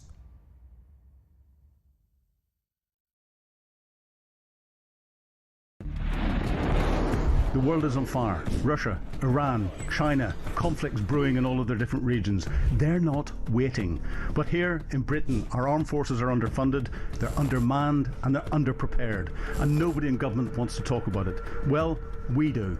I'm Philip Ingram, and I spent my career in the world of intelligence, military planning, strategic planning, and unfortunately, conflict. This is Talk War, and this is where we analyse the conflicts shaping our across the UK, on DAB+, on your smart speaker, on your smart TV, and on your side. This is Talk. Richard has been in touch on his thoughts on Starmer. You can send in voice notes, of course, by WhatsApping us on 0344 499 1000. This is what Richard thinks. Good evening, Peter. I strongly feel that Trump is very upset at Starmer and the rest of the EU because they've not really supported him. You know, they've kind of let him down when he needed them most. You know, if it wasn't for physical support, at least they could have given him moral support, and they did neither. So yes, of course he's angry, and he's not going to forgive Starmer for this. I can assure you. He's very, very upset at him, and rightly so. Thank you, Richard, and thanks to Alex in Cardiff, who says it's time for me to switch off and go to bed. Alex, don't go to bed. There's plenty of time left. I need to watch The Sound of Music instead. Too much Starmer is bad for my mental health. Great show, Peter and the team. Catch you tomorrow. Okay, Alex, well, always good to have you, even if it's only part of the show, but maybe you can watch the rest and catch up tomorrow. Tony in Milan says Starmer is an April tool, he says, and Margaret in Birmingham says, great interview with Mark Francois, such great comments. You should play it to end the show. Very impressed. Well, Margaret, thank you. I just let him talk. And I mean, the thing with Mark Francois is you can sometimes obviously do those kind of interviews that are a bit confrontational. What's the Tories saying about this? How does this stack up? Does this work? But actually, when it comes to analysis of what's actually happening defence-wise, he's a very thoughtful man and thinks about a lot of interesting things. And we're very privileged to have some of those politicians actually in lots of different parties who do really, really think about those issues and where they're going to be. And he's obviously such a committed Brexiteer, as I know so many of our viewers and listeners are. So I wanted to get that perspective on things as well. So that's why we were thinking it would be a good idea to have him on the programme today. Speaking of another politician, perhaps a little bit less popular with our viewers and listeners, Ed Miliband, the Energy Secretary, he's been talking about fossil fuels today. What I'm interested in, Harry, is tackling the cost of living crisis that people are facing. And there is only one way to do that. And that is to get off these fossil fuels onto clean homegrown energy we control. It would raise more in taxes, and you could use that money to accelerate. Well, we are raising more in taxes through the windfall tax, something the Conservatives want, something the Conservatives actually oppose. So I don't think that makes any sense at all what they're saying. And look, there is a truth here, which is unfortunately the North Sea is a declining basin. It's fallen by 75% production since the turn of the millennium. Those people who say new exploration licenses, which is the issue people are talking about, will somehow create huge amounts of energy for us. I mean, they're just wrong, and that's not what the independent. Ed Miliband speaking about earlier today to ITV News. Well, Ross Clark is a columnist at The Sun and joins me now. And as well as what Ed Miliband said, we heard what the Prime Minister said too. He says we're well equipped to deal with the problem. 70% of British people telling YouGov, the polling company, that shortages of fuel at petrol stations are likely, in their view, in the coming weeks. Ross, what do you make of this? Well, I think those 70% of people are right and the Prime Minister's wrong. I understand why the government is telling people not to panic, because if it engenders a sense of panic, then all motorists rush off down to the nearest petrol station and fill up, and the garage is empty. But we know some people are doing that already. They're filling up. Some people only fill up half their tank, filled up to the very top, for example. I actually was speaking to a guest last night. He said there were a couple of places that he'd heard of in the north of England where they'd run out of petrol already. So we're not being alarmist about this. We're not saying that people should run away or whatever, but of course people will think about this, especially as, despite what the London-based media would often have us think about, the vast majority of journeys in this country every single day are by car. Yes, absolutely. It's over sort of 90% of journeys are by car. But look, this is the problem, is that it takes several weeks for an oil tanker to reach here, to reach Europe from the Middle East. So up until now, we haven't really had a supply problem because the oil tankers have been arriving normally because they were already at sea when the attacks on Iran began at the end of February, beginning of March. The last tankers to clear the Straits of Hormuz before the attacks, before Iran closed the straits, they are just sort of arriving in Europe now. I mean, the last ones are due to arrive next week. So after that, there will be a hiatus.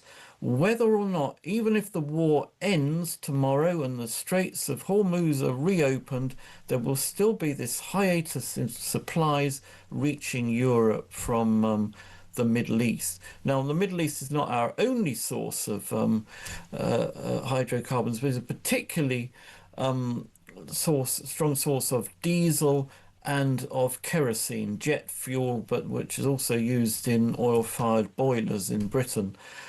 So those two commodities are going to be very short, even if the war ends tomorrow. And so that's why, you know, we are going to be in a state of a turmoil, a shortage from during the next couple of weeks, whether we like it or not. And what do you think about what Ed Miliband was saying to ITV News there about the his desire anyway to to move to renewables and how that would solve all the problems?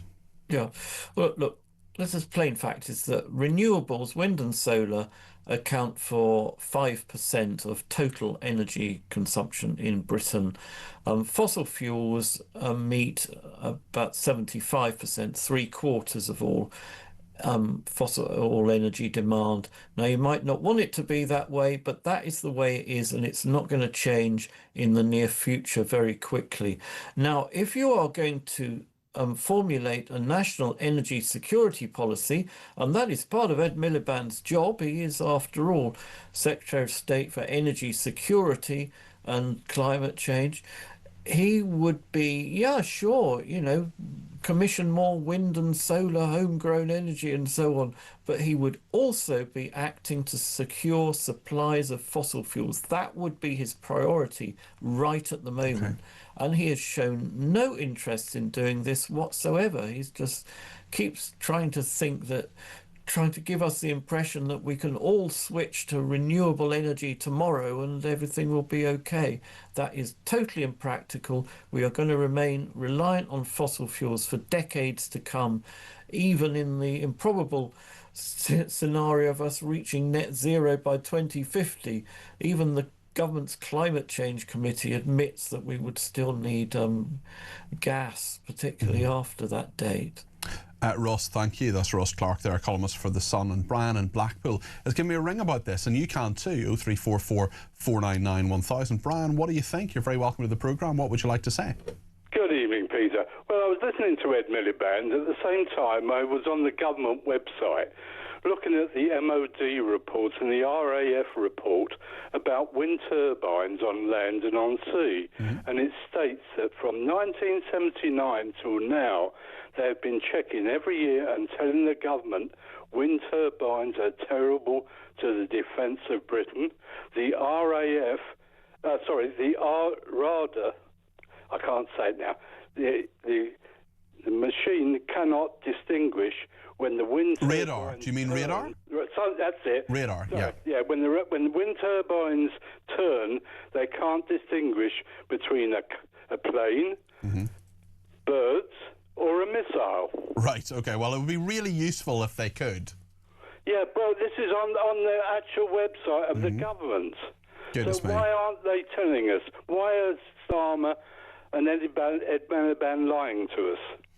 Very interesting points, Brian. Listen, thank you for those. Appreciate, Brian, you giving me a call. And it's.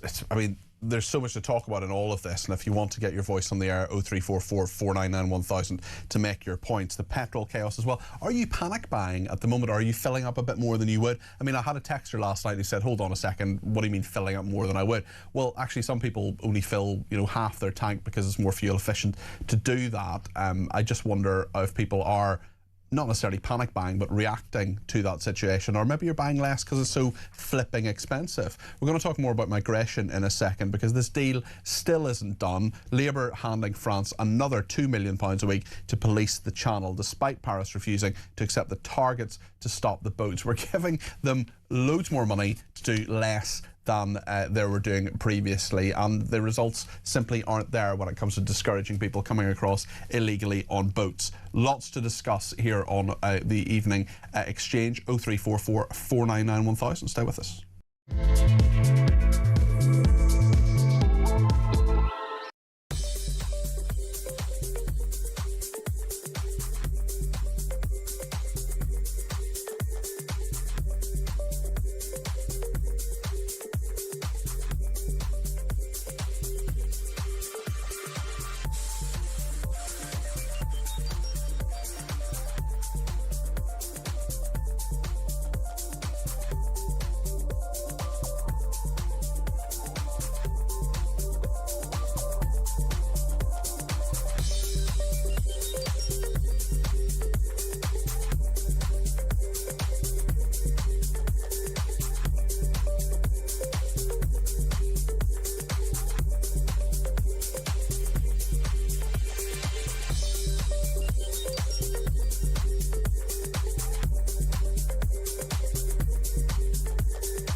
Across the UK, on DAB+, on your smart speaker, on your smart TV, and on your side.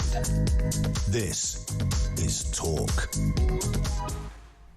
Well, thanks to everybody who's been in touch. Some sad news I've just received from Dave, who has told me about Vienna, his cat, who's a former Cat of the Week. On my Saturday show, as you may know, we did a slot for ages. I think we did 100 of them. We did 100 Cats of the Week, and Vienna was one of those. And Dave has been in touch to tell me that Vienna, very sadly, was put to sleep today at 3 o'clock at the grand old age of 19 years and 2 weeks. Dave says he's absolutely heartbroken. Can you please find the time to mention her on your show tonight as a little tribute? Of course I will. And Vienna was a beautiful tabby cat with white paws and a nice white chest front, and just absolutely lovely cat. And she was 19 a few weeks ago. I wished her happy 19th. So very sadly, they don't stay with us forever. They do leave paw prints on our heart, and I wish you all the very best, Dave, as you deal with that grief. And I hope that in time, when you're feeling a bit better, and it is a when, I certainly hope that you will consider adopting a new cat from your local shelter, and maybe you keep in touch with me and let me know about that. But I know the heartbreak. I know it takes a long time to deal with, and I still miss my cat, who was my cat when I was a teenager, Clyde. Still miss her. She was absolutely lovely. Right then, we need to talk about the news now and migration, Labour handling France another £2 million a week to police the Channel, despite Paris refusing to accept targets to stop the boats. Laurie Wastel is the associate editor of the Daily Sceptic. I mean, there has been an extension of this deal, Laurie, for about 2 months, but still no fundamental agreement here. And Shabana Mahmood, if you don't have the French buy-in with all of this, if you don't have a proper deal and a deal that works, and this deal hasn't been working for some time, Laurie, well, where are we? Well, quite. I think probably the first thing to say is that, well, yes, is that a sort of 2-month stopgap interim deal. Why is that so important? Perhaps you might consider that it's, of course, the local elections coming up next month, and of course we're heading into spring, into summer now. So really, small boats, period where they're most likely to be coming across, and so that would be a particularly damaging development for Labour to have right on the eve of those elections. I think that's worth bearing in mind. But as for the deal overall, it's certainly true that the French haven't been doing a particularly good job, and also their really success rate is down. So in 2023, when Rishi Sunak first inked it, it was at about 47%. Now it's down to only 33%. That's in the first 3 months of this year. That's the figure for how many of the attempted crossings they are able to stop. And so, well, Shabana Mahmood is right to be trying to sort of improve the terms of the deal, but there's always this sort of structural blocker there, really, that the French don't really have much of an incentive to actually police it very robustly, because they actually are quite happy for these people to leave. And equally, how do we actually enforce the French police doing this? There's not really much of a mechanism for that. Well, indeed, there's no sort of payment by results kind of aspect to any of this, and it's hundreds of millions of pounds of taxpayers' money. Is there any sense that we'll get value from it, especially if they're reluctant to even sign a deal on this? Well, yes. I mean, sort of. Could you call what we've had so far good value? I mean, I don't think you could. A less than 50% hit rate. More of the arrivals are succeeding than are being stopped. So I think it is hard to make that case. Nevertheless, I mean, the Home Office might say that it is worth it to prevent just that number that are being prevented from coming in. But of course, what this always brings us back to is the question of why these migrants are so desperate to cross the Channel to Britain in the first place. France is a developed country like we are. Why are they coming here and not just staying in France? Well, it's because of our very generous welfare schemes for them, with the migrant hotels, with the bungs we give them each week and so on. And in particular, with the ECHR that we are so beholden to, it means it will be very difficult for us to get them deported, again, even if we do in the first place reject their claims. Laurie, tell us about this row involving Emily Thornberry. What's happening here? Well, it's a quite an extraordinary row, Peter, I must say. I mean, many people have described it as Emily Thornberry, the Labour MP for, I think, London constituency, Islington, I believe. Yeah, I think it's Highbury and Islington. I think so, yeah. Exactly. Really saying the quiet part out loud about migration. I mean, we are always told, aren't we, that this is good for the economy, that we need these workers to work in low-skilled professions and so on. What she has said in this sort of 1-minute sing-song video clip where she's walking around oddly empty areas of North London is actually the real problem here is not the effect on the economy of all this, but is the fact that these migrants and their children in particular are living in poverty. And so therefore the plans that the Home Office and Shabana Mahmood, the Home Secretary, are trying to get going, which is to reduce the numbers of those migrants who will be able to get indefinite leave to remain, to stay permanently, so we don't incur that fiscal burden. Emily Thornberry is saying, no, we mustn't do that because we'll think of the children, essentially. But, what she really isn't thinking of is the taxpayer. Yeah, certainly. And we know that the policies of Reform UK, a number of other parties as well, the Conservatives haven't said they would do deportations per se, but this is a discussion certainly about deportation that is happening in the country and in the political firmament at the moment. From Emily Thornberry's perspective, how has this been received? Presumably completely tone deaf, as some of her pronouncements, not all of them, but some of them are often received. Yes, well, I think in the past it was much easier for MPs like Emily Thornberry on the left of the Labour Party to get away with such pronouncements. But I think the electorate as a whole is much more wised up to the fact that this sort of virtue signaling might seem nice, but we know just how costly this is. That said, there is a growing caucus on the left of the Labour Party that are very unhappy with Shabana Mahmood's attempts to reform the indefinite leave to remain system. So there is some pressure growing there, but overall I think it certainly does seem to have been a rather large misstep. Yeah, thank you, Laurie, as always. Great analysis. Laurie Whistle there, who is of the Daily Sceptic. His exact title I will find for you now because it's on the I've lost this piece of paper. Where is it? Oh, there it is. It's disappeared. Laurie Whistle, who's the associate editor of the Daily Sceptic. Apologies for that. It was under another piece of paper. So yes. There we are. Lots to discuss with him. We'll talk to Ryan in a second about TV licences. He's rung in about that, but let me just read a couple of messages first. Howard says, hi Peter, great programme. Thank you, Howard. Watched you for years and you've grown into this role. What a lovely message. Thank you. So many issues anger me regarding the half-wit government. Being an engineer, studied physics, delivered many projects. The number 10 nut angers me most of all. Please stop putting Mad Ed on. He is a buffoon. Apparently he has a master's in economics. Let me tell you something hard.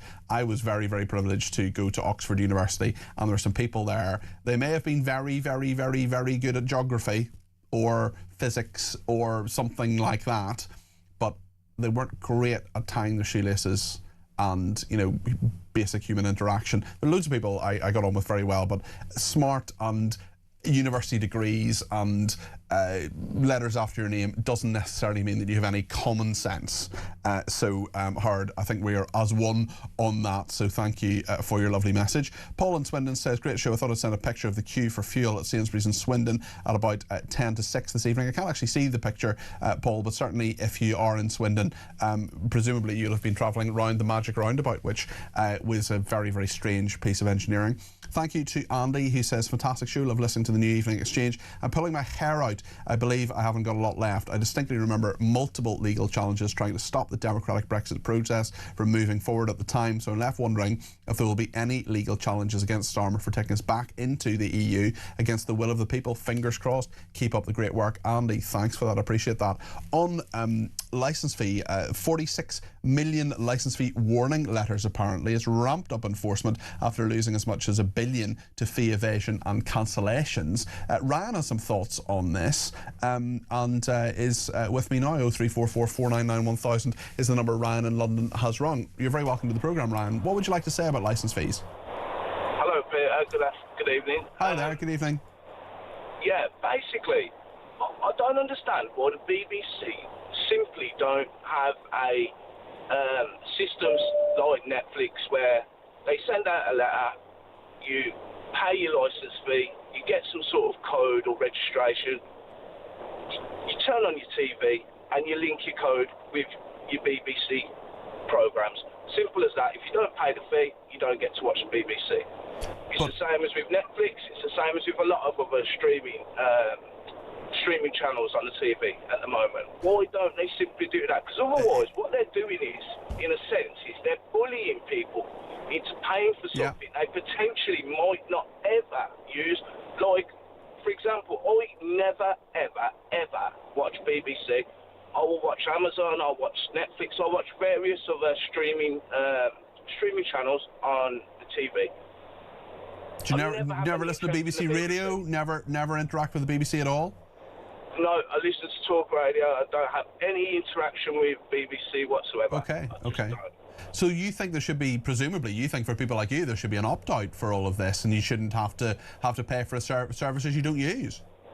Well, that's correct. It's it's almost like saying, imagine the government said, well, you've passed your test, we need to pay for road tax. Well, I haven't got a car, I'm not on the road yet. Well, you need to pay for it anyway, because you could potentially be on the road.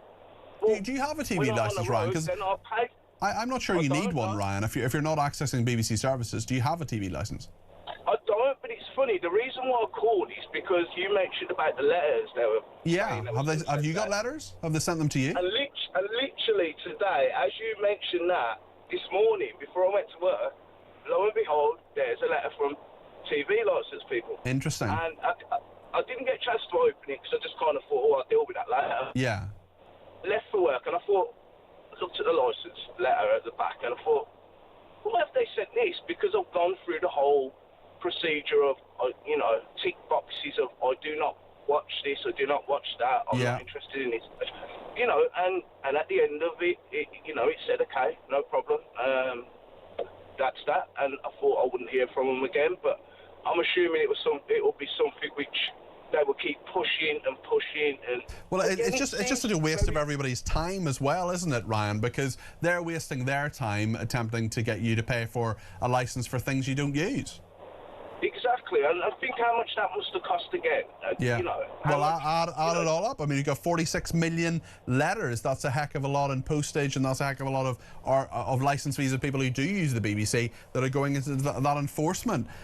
Ryan, really, really interesting to talk to you. Interesting points there, and thanks for them. That's Ryan in London there. Maybe you've had a similar experience to Ryan. Let me know your thoughts. Maybe you've decided not to pay your license fee. I must say I do pay it, and I do think there are some good things on the BBC. BBC News, I think, sometimes is good, sometimes tells me interesting things. I think their political coverage isn't terrible. Their Middle East coverage is dreadful, and I think that Jeremy Bowen is a dreadful journalist. But nonetheless, you know, I listen to a lot of BBC Radio, for example. I've got to keep up with the competition as well. And there are some good podcasts and various bits and pieces, but I'm not totally anti-BBC. I think it has a role, but the way we pay for it, as Ryan has very, very eloquently pointed out, is absurd. It's absolutely absurd. The way it's funded is very strange and very odd.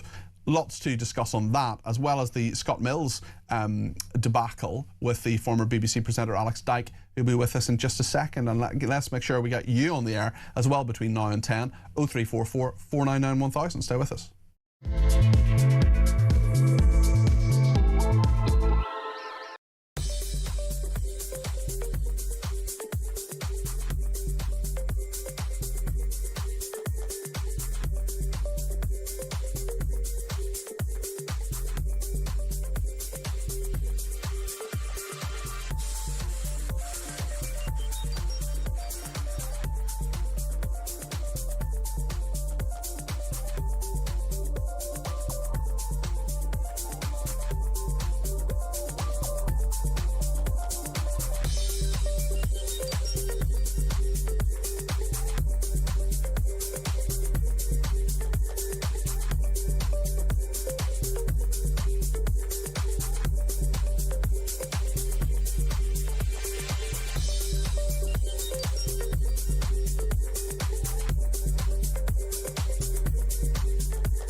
When conflict breaks out anywhere in the world, it has consequences here at home. Talk War is your definitive national security briefing.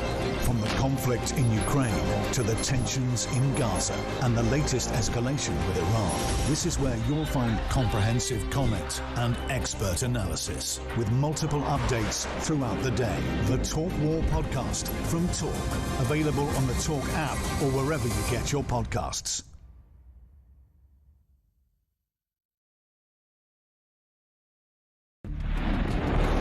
The world is on fire. Russia, Iran, China, conflicts brewing in all of their different regions. They're not waiting. But here in Britain, our armed forces are underfunded, they're undermanned, and they're underprepared. And nobody in government wants to talk about it. Well, we do. I'm Philip Ingram, and I spent my career in the world of intelligence, military planning, strategic planning, and unfortunately, conflict. This is Talk War, and this is where we analyse the conflicts shaping our across the UK, on DAB+, on your smart speaker, on your smart TV, and on your side. This is Talk.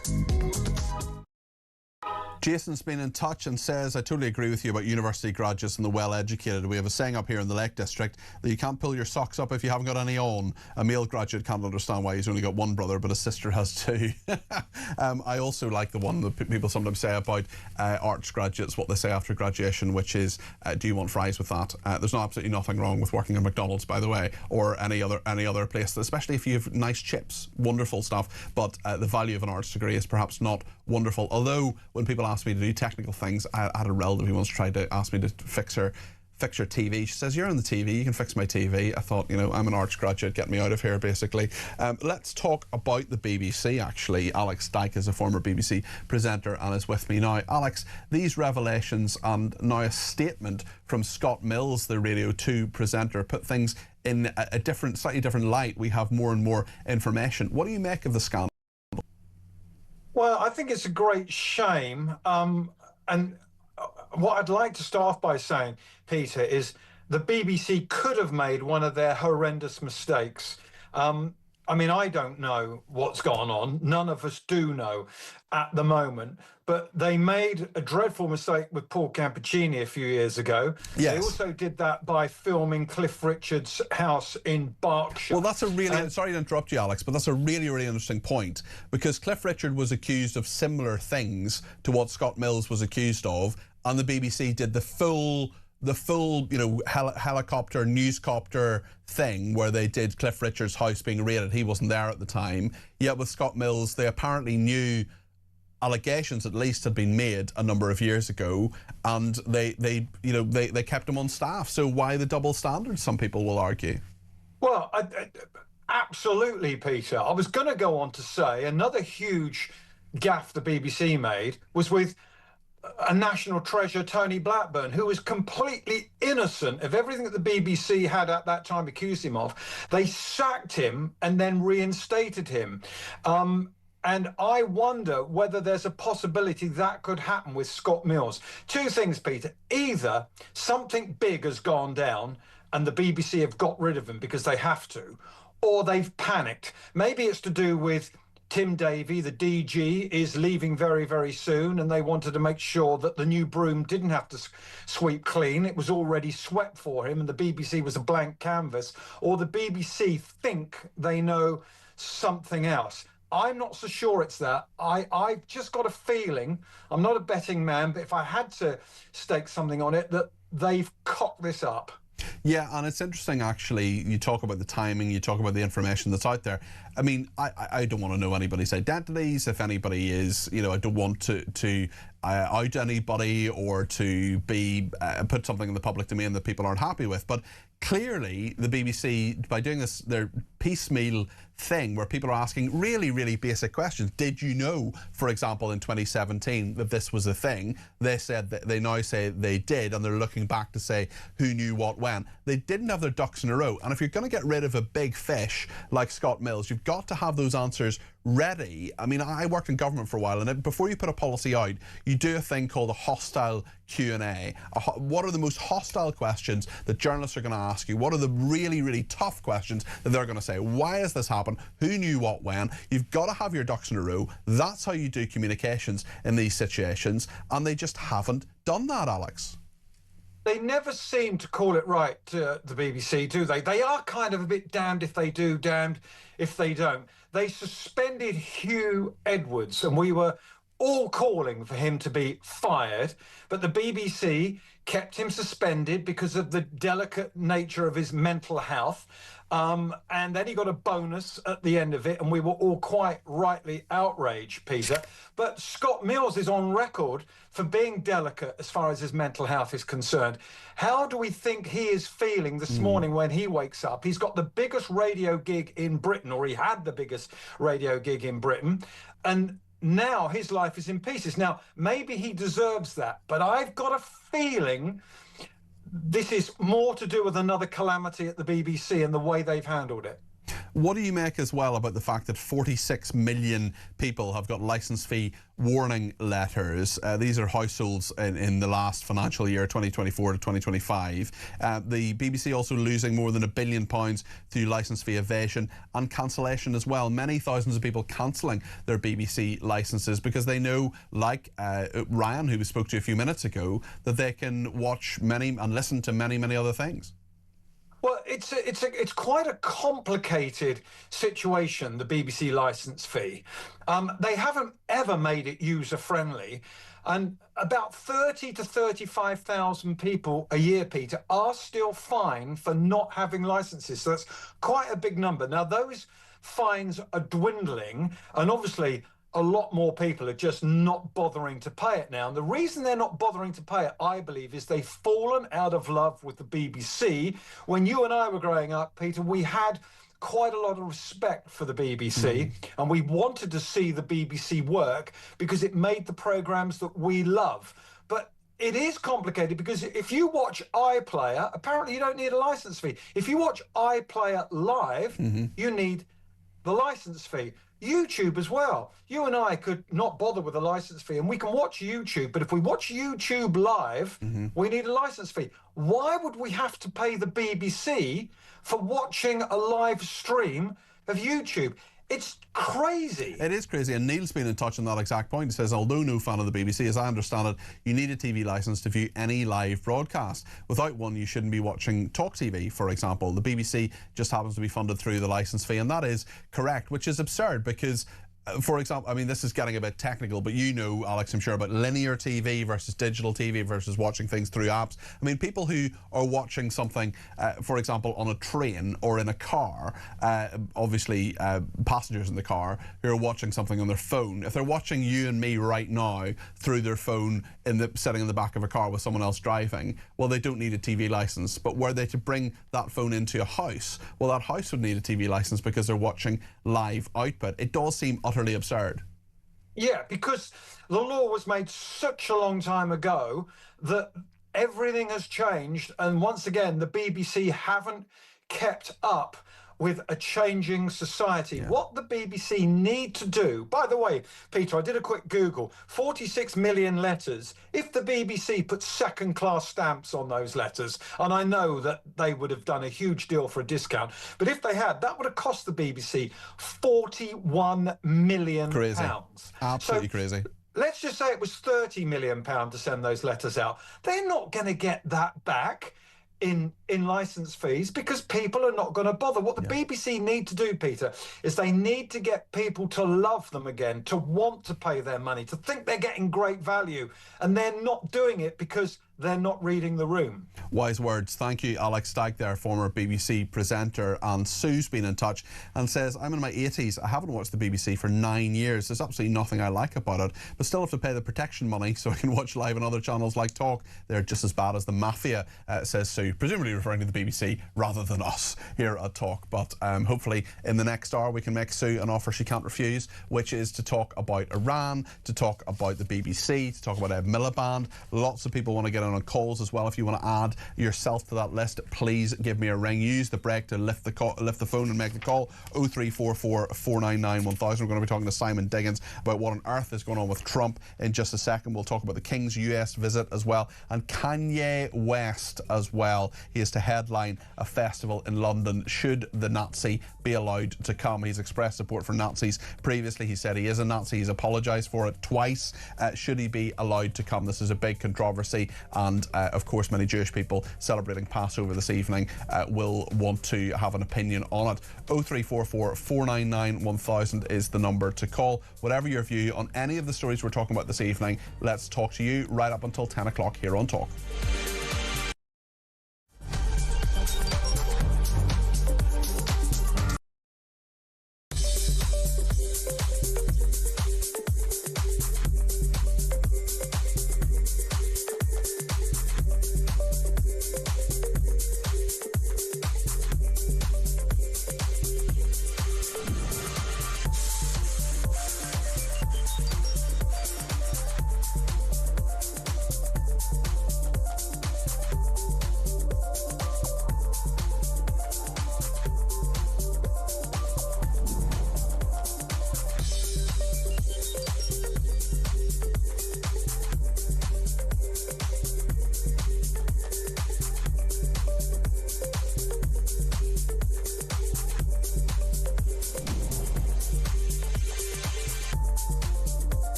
across the UK.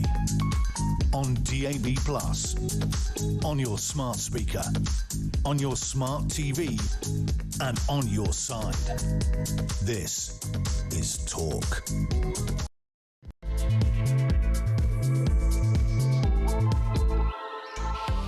It's just gone 9 o'clock. Thank you so much for your company on the Evening Exchange. So much to talk about between now and 10. Simon Diggins, my favourite military analyst, will be with us in a second to work out what on earth happens if the American president withdraws from NATO. Can he even do that? We'll talk about what Keir Starmer's been saying here in the UK as well. We'll also talk about the royal visit, the state visit that King Charles is doing very, very soon to the United States and all the diplomatic machinations around that. We'll talk about Kanye West coming over in the other direction, hopefully not, from America. He has said some dreadful, dreadful things. He's expressed support for Nazism and called himself a neo-Nazi at times in the past. Should he be allowed to headline the Wireless Festival? Why on earth was he invited to do so?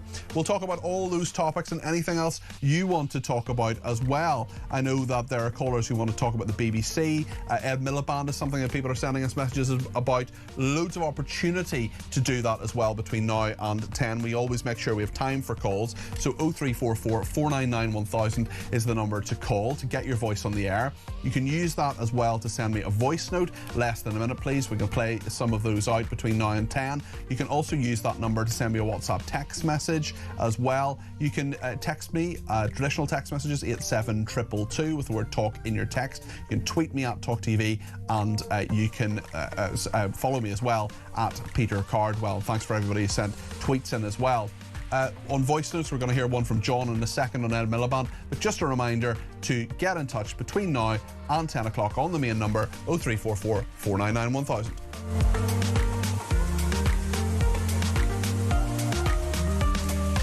I love hearing from people in every different part of the country, in every, parts of the world as well. We have a texter from New Zealand who's texted me the last couple of nights. He uses this programme as his breakfast programme, which is fantastic because of the time difference. Wherever you are, I just want to say a huge thank you for tuning in, whether you're watching, listening, whether on your DAB radio, your smart speaker, watching on YouTube, or your connected device. 73% of homes now have connected TVs, and if you've got one of those connected TVs, you can watch us. Of course, you just download the Talk app and do that. It's a reasonably straightforward process. I did it in about 2 minutes, and that is how my own family watches me sometimes in the evenings when they're not watching Midsummer Murders.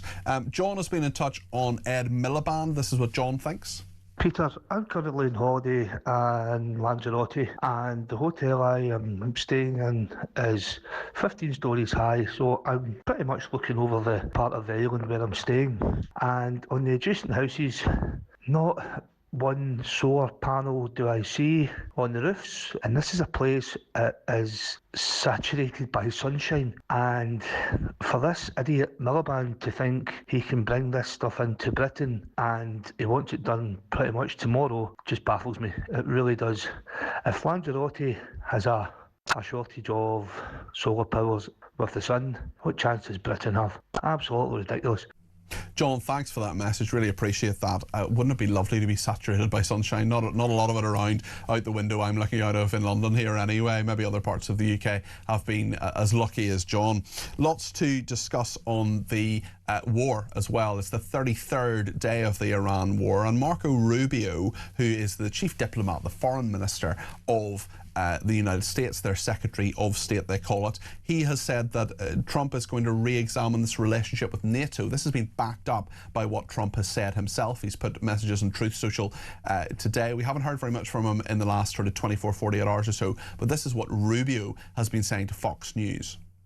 After this conflict is concluded, we are going to have to re-examine that relationship. We're going to have to re-examine the value of NATO and that alliance for our country. Ultimately, that's a decision for the president to make, and he'll have to make it. We're going to finish the job here. As I said, we're very, very close to achieving our objectives on all of these things that I've outlined. But I do think, unfortunately, we are going to have to re-examine whether or not this alliance that has served this country well for a while is still serving that purpose, or is it now become a one-way street where America is simply in a position to defend Europe, but when we need the help of our allies, they're going to deny us basing rights and they're going to deny us overflight? That was Marco Rubio, the US Secretary of State, speaking yesterday. Well, Keir Starmer has talked about the pressure, in his view, to join the Iran war, the relationship with the United States and where things are. He gave a press conference this morning at Downing Street. This is what he said. There's been a good deal of pressure on me to change my position in relation to joining the war, and I'm not going to change my position on the war. So whatever the pressure, whatever the noise, I'm the British Prime Minister and I have to act in our national interests. I should say that on defence and security and intelligence, we're obviously working closely with the US, as we always do. And in relation to the planning on the Strait of Hormuz, of course, that involves talking to the Americans as well. So, as I say, whatever the pressure, whatever the noise, my job is, as British Prime Minister, to concentrate on what's in the British national interest. So Starmer speaking earlier today. Simon Diggins is my favourite military and defence analyst. He was a colonel in the UK Army.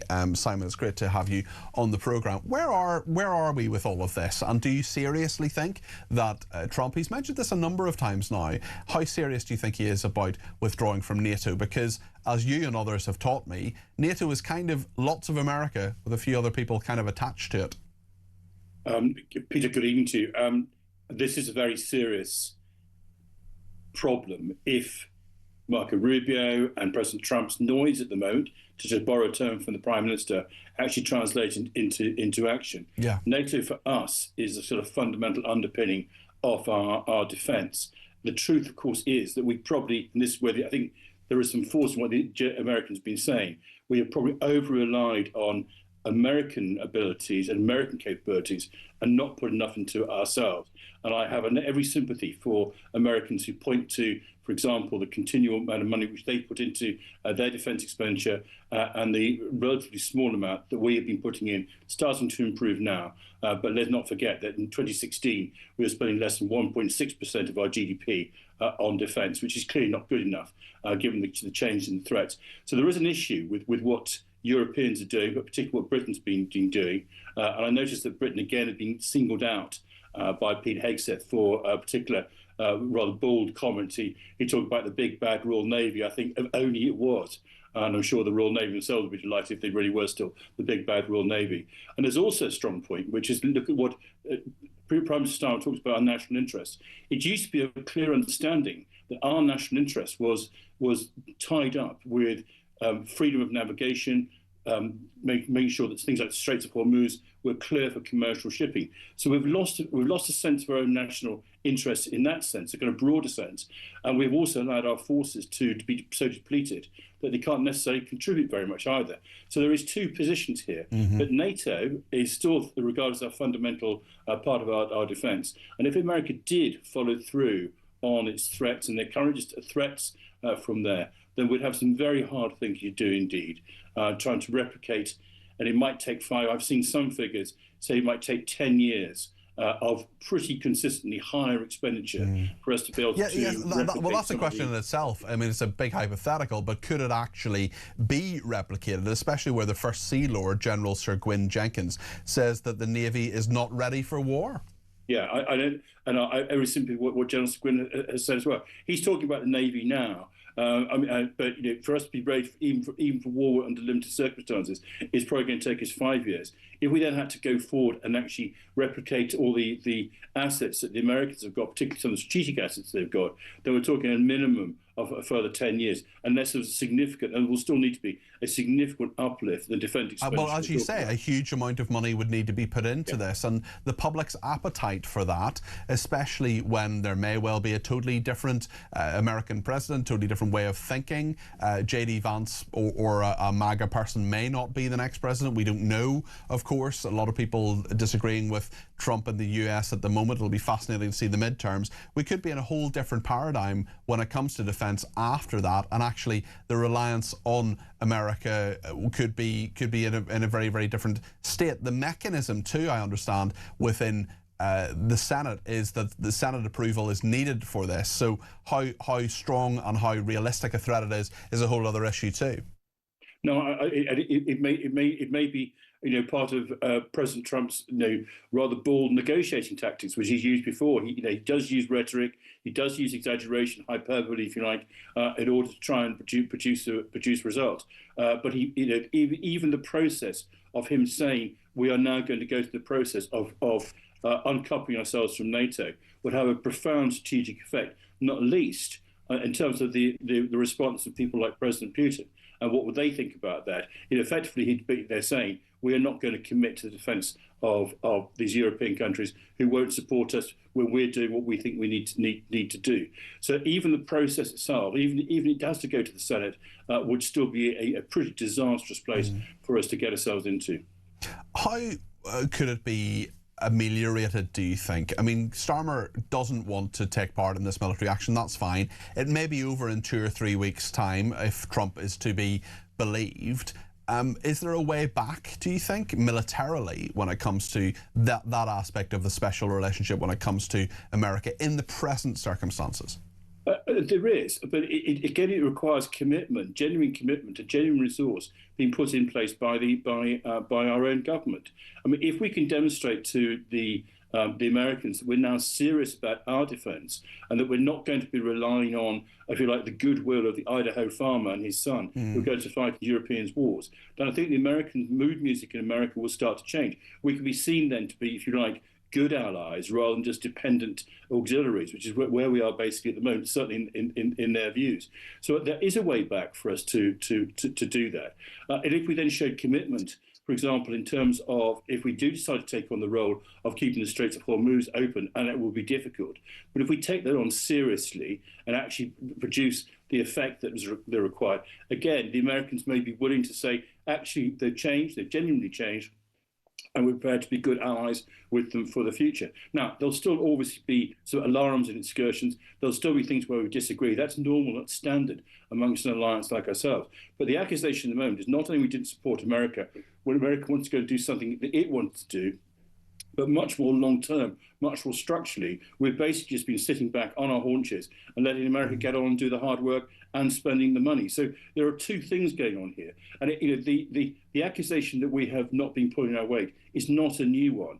I mean, we heard it, again, quite bluntly during Trump's first presidency, but we've also heard it not so starkly put. We've also heard it from others, including Democrats, when the Democrats were in charge as well. They were very angry with us that we didn't sort out Libya in 2011, and that's been gone on since then. They've declared their interests. They've declared their interest that they want to conduct a strategic pivot to the Pacific. That was 2011, nearly 15 years ago. They said that's where we want to be. But our response, our reaction to that, frankly, was minimal. And that's the challenge. Yeah. This is not just about the current crisis. This has been ongoing now for a number of years.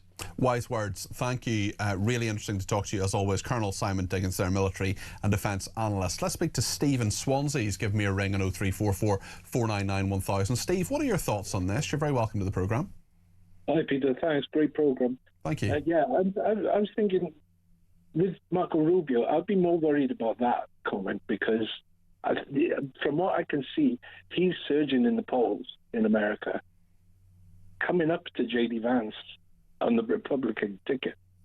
So I'd be worried about those comments because Marco's quite a reasonable guy. Yeah, I agree with you, and I think that he is he's been a very, very interesting character. Of course, they clashed quite a lot, didn't they, Trump and Rubio, in some of those debates and so on, but he's become a more traditional face of the Trump administration. Absolutely. Yeah, absolutely. And with our capabilities, I mean, I remember the Falklands. I was a kid when the Falklands happened. If Argentina invaded the Falklands now, we would not stand any chance whatsoever. It's a very, very good point, Stephen. Thank you for it. That was Stephen Swansea there. Peter in Manchester is on the line too and has given me a ring. Peter, you're very welcome to the programme. What would you like to say? Hi, Peter. Hi there. I was watching Piers Morgan over the weekend, the show, and he's absolutely marvellous. He had so many guests on. About Donald Trump, he wanted the Nobel Peace Prize. I think I've got far more chance of getting that than he has. There's a bit of give and take, and with Trump, it's all take, and no give. He went off on his own and attacked he went on the attack. So do you then think, Peter, do you think Starmer is right to say, look, it's not in the interest of the United Kingdom to get involved with this, we should just be as hands-off as we can? He's not right expecting the UN to join him. The UN is a peacekeeping force. I think it's more NATO than the UN that he's talking about, but certainly he's threatened to withdraw from NATO. Do you think the UK would deal with that properly? He's done more damage. If anything, he should get in the war for starting World War III. We wouldn't be in this mess now if Trump hadn't gone off on his own and done that and expected everybody else to come and join him. OK, Peter in Manchester, thank you very much for your call this evening. Keep your calls coming in, 0344 499 1000. And let me tell you now about the chance we're giving you to win a life-changing £20,000 completely tax-free here on Talk. It's £20,000 straight to your bank account. Spend it, save it, splash it, whatever you want to do. It's entirely up to you. Here's how you could be in with a chance to win. For your chance to win, text TALK to 83338. Texts cost £2.50 plus your standard network rate. Or call 0343 418 7260. Lines close 9th of April 2026, 4 p.m. That's when you'll need to answer your phone if it rings. 18 plus, UK residents only. This is a network promotion. Full T's and C's at talk.tv/win. So for your chance to win, text TALK to 83338 now.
When conflict breaks out anywhere in the world, it has consequences here at home. Talk War is your definitive national security briefing.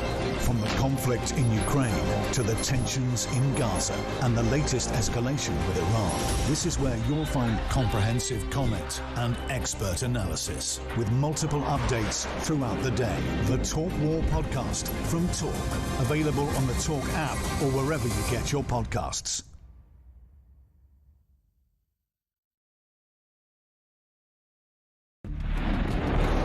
The world is on fire. Russia, Iran, China, conflicts brewing in all of their different regions. They're not waiting.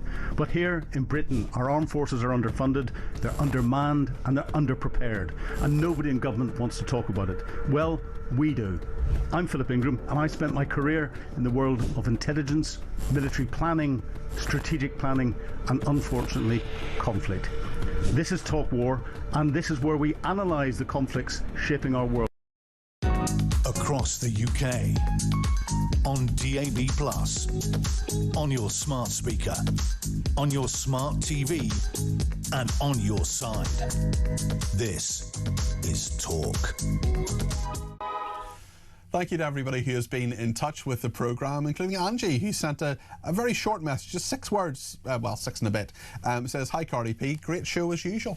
So that's fine. If that's what you want to say, Angie, you're very, very welcome to say so. Really appreciate that. And thanks for all the lovely messages this evening. I had a less lovely experience this afternoon, actually. I was queuing for a taxi at King's Cross Station in London when someone came up to me and started just remonstrating with me about something I said on air. And I just sort of said, like, "Mate, I'm just queuing for a taxi here. I'm very happy to discuss this with you, but this is you know, seems a bit weird, really." But anyway, there we are. That's the crazy life I lead sometimes. Justin, who says he's in a very left Brighton, well, he's in Hove actually, he says, "Great show tonight, thank you, Justin." He says, "Reference to Kanye West playing the Wireless Festival. Surely the lefties who attend those festivals will be outraged that someone who openly supports Nazis and fascism is being allowed to play, since they were all in London marching against this on Saturday." Very, very good point. We're going to talk about that in just a second. But let me read out just a couple more messages about TV licences. This texter says, "I've just looked up on the TV licensing site. If you watch anything on the BBC iPlayer anywhere, you have to have a licence." And a texter from Staffordshire says, "You do need a licence for the iPlayer live in the house and in libraries, apparently. Catch-up TV or watching Talk 10 minutes later is not mentioned as needing a TV licence, only live TV." Well, that's a very, very interesting point. And yeah, I was aware of that, but thanks for reiterating that nonetheless. Let's talk about Kanye West, or Ye, as he sometimes likes to call himself. He has called himself a Nazi. He released a song called Heil Hitler, yes, really, and sold t-shirts bearing swastikas. I mean, who on earth bought those? I really don't want to know who bought them. He is confirmed to play 3 nights at a London festival. This is the Wireless Festival. He clearly has a history of anti-Semitic behaviour. He attributed it to his bipolar disorder. He apologised for it in January, taking out a full-page ad in the Wall Street Journal apologising for his actions. He also did a similar apology 2 years ago. The event, the Wireless Festival, is meant to be a 3-night journey through his most iconic records. Should he even be allowed to come to the UK? Well, many Jews, of course, are celebrating Passover this evening, and will find this particularly offensive on this very special day for Jews right across the country and indeed the world. Phil Dave, who's Jewish himself, a talk presenter, very happy Passover to you, Phil. What do you make of this? I'm not often lost for words, but for goodness sake, I mean, what on earth were the organisers of this blooming music festival even thinking? I understand that sort of in the past that Kanye has attributed this, as you say, to his bipolar, and one shouldn't be unsympathetic towards someone who potentially does suffer with mental illness. But at the same time, the truth is I know plenty of people who have mental illness, and they've never been inclined to start spewing racist language such as that. So as far as I'm concerned, he should be in prison, not on a music festival. Have invited him had he talked about gay people or trans people or another race, for example, if he'd hit out at Muslims, if he'd hit out at black people, for example. I do wonder whether it's somehow all right, because they will say he's apologised and this is fine.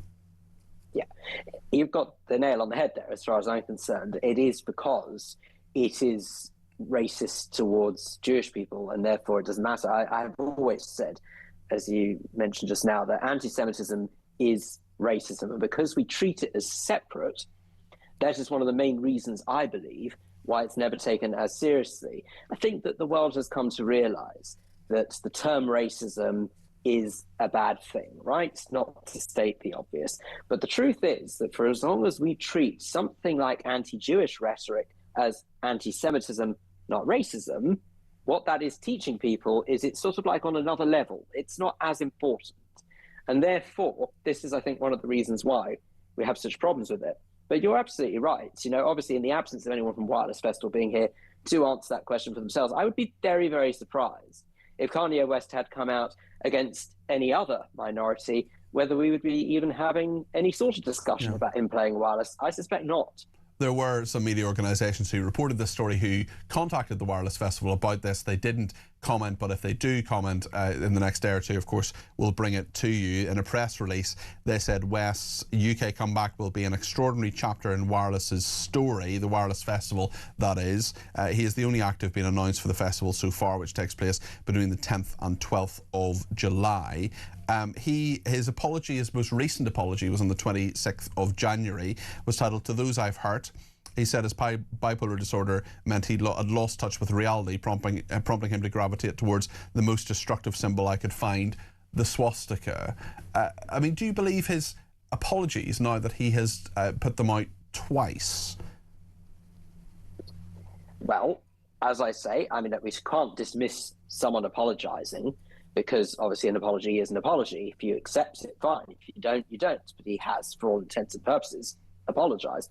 Now, do I believe that he's a reformed character and suddenly he's realised the error of his ways? No, I don't. Because I would have thought the obvious thing to do if you're really sorry about something like that is make some sort of gesture that demonstrates it. Has he done anything to come out in support of the Jewish community? And his words are very carefully chosen, by the way. To anyone I might have offended, I apologise. It's not because he's openly apologising for what is racist views. And could you just imagine his reaction if someone, say, for example, like President Donald Trump, I'm using him as an example, would have said anything against Africa, sorry, but instead of doing that, he blames it pathetically on mental health, which actually I think is a real insult to people who genuinely are mentally ill. Now, I'm not saying that he isn't, because I don't know his medical history. I'm no psychiatrist. I wouldn't be able to tell you if he's mentally ill or not. I think that he has come up with some pretty awful things which one might attribute to that. But as far as I'm concerned, there are plenty of people I know who have mental illness and they wouldn't dream of saying something like that, no matter how much. The Talk presenter, appreciate him coming on the programme this evening, especially as it is Passover, which is of course a very important festival for our Jewish friends and neighbours, and a very happy Passover to anybody who is watching.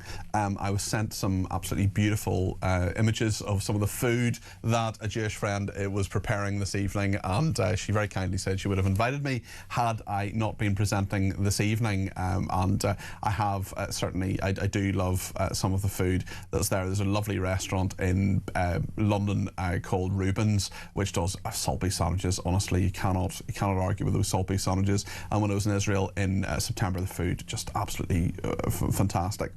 Texter says, stop reading out all those messages telling you how wonderful you are. You're okay, but that's it. Okay, fair enough. Let's go to Kevin in Basingstoke, who's given me a ring on 0344 499 1000. I think it's the BBC you want to talk about, Kevin. What would you like to say? Well, I think the BBC is good value for money. I mean, it's a similar price to Netflix. You get more channels, you get all the radio stations. The BBC is respected all around the world. It's the most respected broadcaster around the world. They make some really good programs that are sold all around the world. You know, a lot of people watch BBC shows like Line of Duty, Sherlock, Doctor Who, The Traitors, Gavin and Stacey. I mean, they're good shows, and I think and the reason it's good value, it's like the NHS, because everybody pays into it. It brings the price down. I mean, like the NHS is really good value. We pay less for healthcare than most comparable EU countries. They pay more than we do. That's a whole other debate about the value of the NHS and the value for money that people get. What I often get, Kevin, is people who say they're not getting value for money from the NHS, and some people who will say that it's the best thing about this country. I just wonder if I could just probe slightly what you're saying there. I think we could have a whole debate about whether the BBC is respected internationally or not. I know there are many people who do, and certainly the World Service, very respected news service. In this country, though, what is absolutely clear is that respect has gone down for the BBC, with some people, many thousands of whom aren't paying their licence fee and are doing that as a deliberate thing. But the point I really wanted to get into, Kevin, actually, is about the value for money one, because I don't have to pay for Netflix and you don't have to pay for Netflix, and actually there are lots of people who pay more money than I do. I have the bargain basement one that has all the ads on Netflix because I don't use Netflix that much. I don't mind if there are ads every hour or whatever it is. Whereas you have to pay for the BBC if you watch live television. Is that fair? But you have to pay for all terrestrial TV. I mean, you have to pay for ITV. Yeah, but you don't. My point is, you don't have to pay for Sky. You don't have to pay for Netflix. Those are charges that are voluntary. Whereas with the BBC, if you watch any live TV and, as you say, other terrestrial channels, you've got to pay the licence fee. Is that fair? No, but you have to pay for ITV in Channel 4, don't you? Yeah, no, I know that, but is that fair? If you're not going to watch live TV, if you're simply going to watch other things or have a TV set where you're not watching those channels, for example, is it fair that you should have to pay it? Yeah, but the thing is, there's only so much money around for advertisement, isn't there?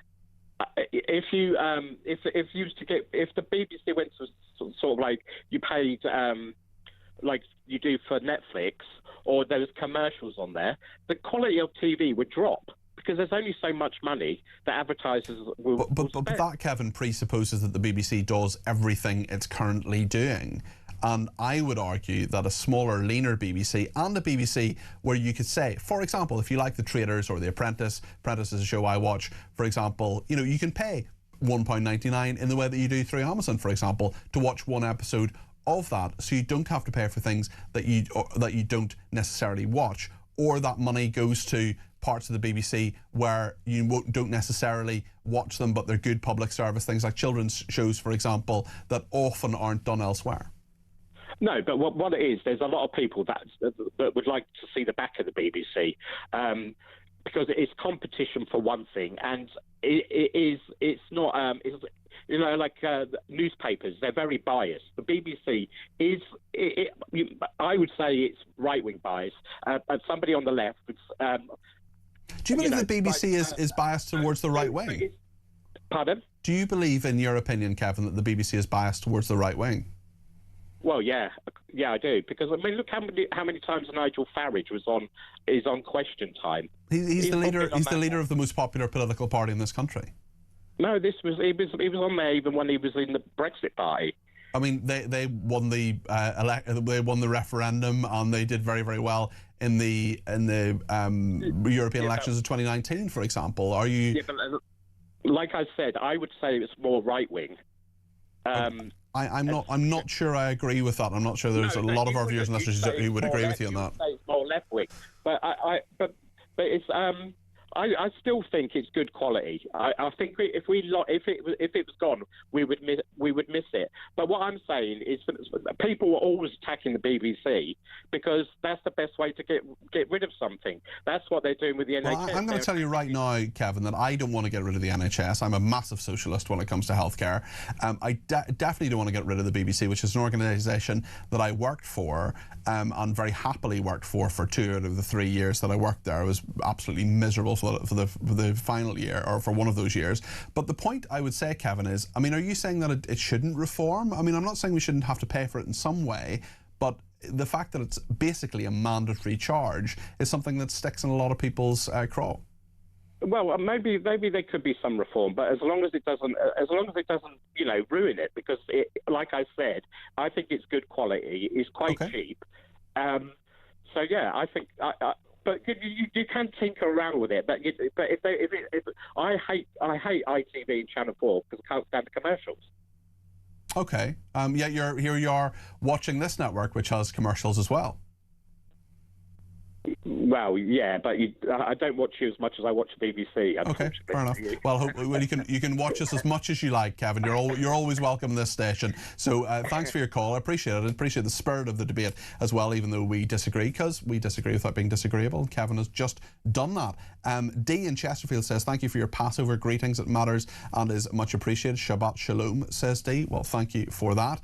And I hope you're having a lovely evening and a happy Passover to you. Michelle says, everyone should realise by now that even though he is extremely wealthy, Kanye West is still an absolute head case, a prat. The guy is categorically round the bend. Well, should he be in our country, and should he be, can he be relied upon to simply play his music at this festival? Because he doesn't have to come here, and the government could, in theory, act against him coming here.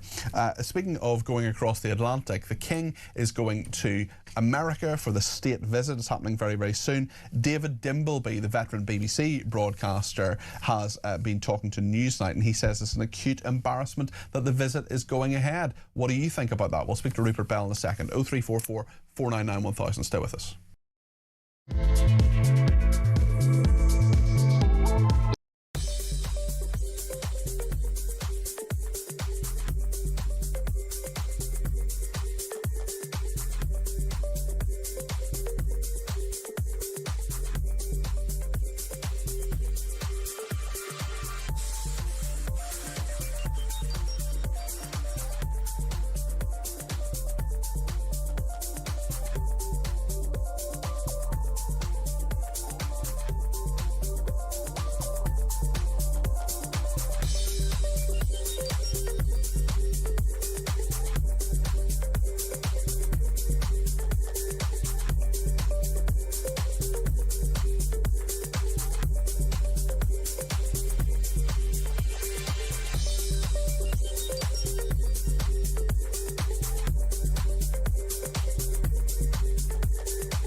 Across the UK, on DAB+, on your smart speaker, on your smart TV, and on your side. This is Talk.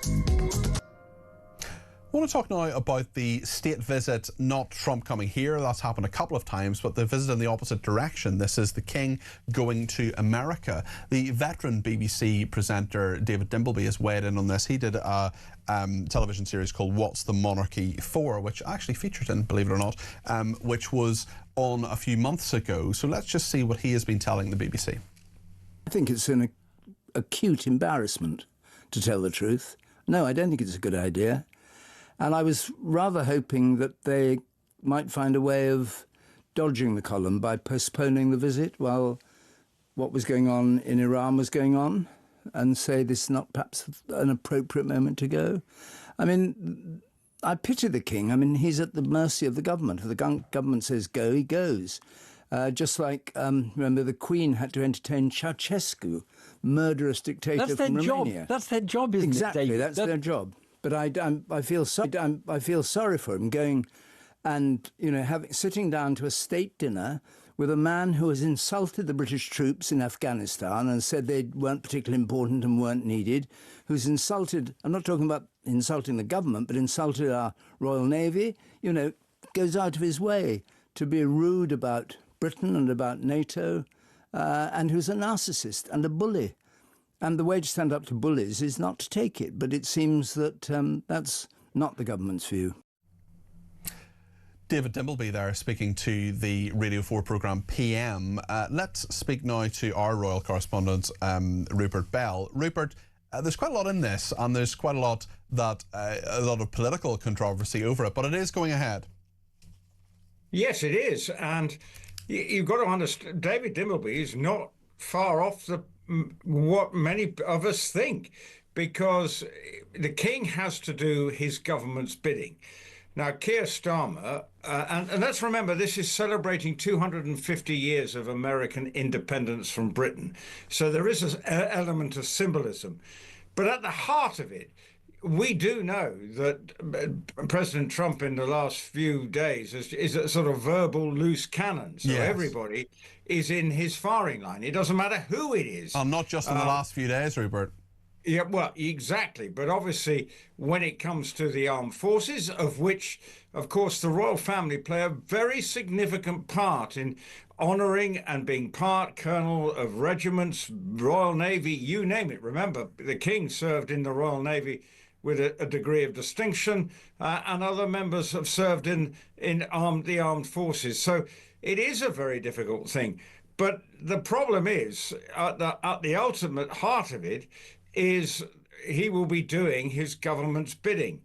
But however unsatisfactory it may seem on paper, the King has to go and put on a happy face. Now, look, President Trump has always expressed his deep affection for the royal family, but his affection for Britain is being, from a political standpoint, is obviously being tested. So it's going to be the most fascinating state visit. Look, there will be bells and whistles, and it will be, in many ways, making President Trump will look very good and, try and offer the pomp and ceremony that we do quite well in this country. So it's going to be a very interesting dynamic. The King is also going to be talking to Congress. And yes, he's speaking to Congress, isn't he? And that's a real honour to be asked to do that. I think the last British person who did that was perhaps Tony Blair, if I remember correctly. Well, yes, and so therefore he's coming along, and bearing in mind, Congress is quite a lively place to be in at the moment. It's quite divided. I don't know the political split. I'm not aware of, what is the majority one way or another. I think Republicans are in control of both houses. Yeah. So, but obviously, they've, just like in this country, there are some midterm elections coming along the way, which could radically transform the look of aspects of American political life.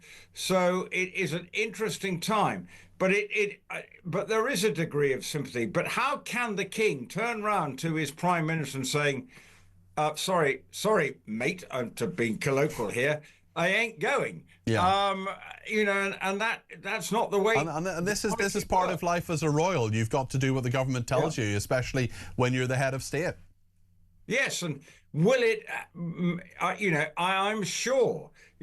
President Trump will say all the right things, but then he can say all the right things one moment, but then 24 hours later, many people will say, well, God only knows what he's going to say next. Now, you can, whatever political standpoint. So as we try and unravel what is going on in Iran and all the sort of back and forth there, Britain are in a sort of, seem to be in President Trump's crosshairs. Yeah. He is having the thing with President Trump is that he really likes and respects the royal family. He's never been intentionally, I know there was the walking in front of the Queen and things like that, but those accidents happen. He's never been intentionally critical or hostile to the King, has he? No, and I think because he likes being around all the pomp and ceremony. That is exactly what he likes, going around in a state coach and everything. Let's be honest, that's part of his DNA. The fact there's more gold in Mar-a-Lago than there probably is on any of our state coaches. That's a very good point. It's a very good point, Rupert. In a way, it's exactly what he likes. So, and the royal family know how to put on a show. And as David Dimbleby mentioned, when, the Ceausescu came along, and I'm sure, there have been other there'll be many deeply unpleasant people that the royals will have to have met at various points. Yeah. Didn't even Vladimir Putin? He's had visits to this country. Well, indeed, and been in Downing Street as well. And sometimes you got to deal with these people, Rupert. It all makes perfect sense. Listen, thank you for that. No doubt we'll talk more as that visit unfolds. Rupert Bell, there, Talk's royal correspondent. Thank you for that. We're going to take as many calls as we can between now and 10 o'clock. I'll also have a quick word with Petri Hoskin. You want to get your voice in the air? Give me a shout. 0344 499 1000. Petri, of course, here between 10 and 1 with a whole hour for calls between midnight and 1 a.m. But if you want to get your call in now, the number is 0344 499 1000. Stay with us.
conflict breaks out anywhere in the world, it has consequences here at home. Talk War is your definitive national security briefing.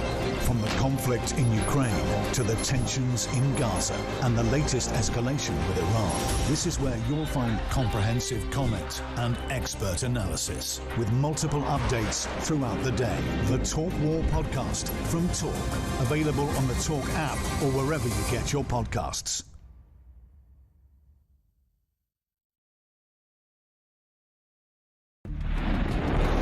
The world is on fire. Russia, Iran, China, conflicts brewing in all of their different regions. They're not waiting. But here in Britain, our armed forces are underfunded, they're undermanned, and they're underprepared. And nobody in government wants to talk about it. Well, we do. I'm Philip Ingram, and I spent my career in the world of intelligence, military planning, strategic planning, and unfortunately, conflict. This is Talk War, and this is where we analyse the conflicts shaping our world. Across the UK, on DAB+, on your smart speaker, on your smart TV, and on your side. This is Talk. Well, thank you to everybody who has been in touch. Let's take some calls now. Kevin's in Leicester and has given me a ring on 0344 499 1000. Kevin, you're very welcome to the programme. What would you like to say? Well, happy to speak to you, Peter. I'll try and make this brief. Take your time. Take your time. It's regarding Mad Ed Silly Band. You know these kind of people pretty well. What do you think? I mean, I was a bit disappointed with the journalist who spoke to him earlier on because the questions just allowed him to rabbit rubbish. What do you think he would say, firstly, if you asked him, how long do you think it will take us to get to net zero? Yeah, well, he would argue, I suppose, Ed Miliband would say he wants it to happen as quickly as possible, that jobs, growth, that it's really important, renewables and all the rest of it. The thing is, the worry I have about Ed Miliband, Kevin, is that he really does believe this stuff. I mean, a lot of politicians, we criticise a lot of politicians who don't believe things, who say things or will say anything. I think he's a zealot. I think he really does believe that net zero is going to save this country. I am not sure it's, well, I'm clear, actually. I'm not an environmental skeptic. I know that man-made climate change exists. I know it's a thing. I know it's having an effect. But net zero is an arbitrary, completely random target, and we have to change a huge number of things about how we live in order to meet it, if we are going to meet it, Kevin.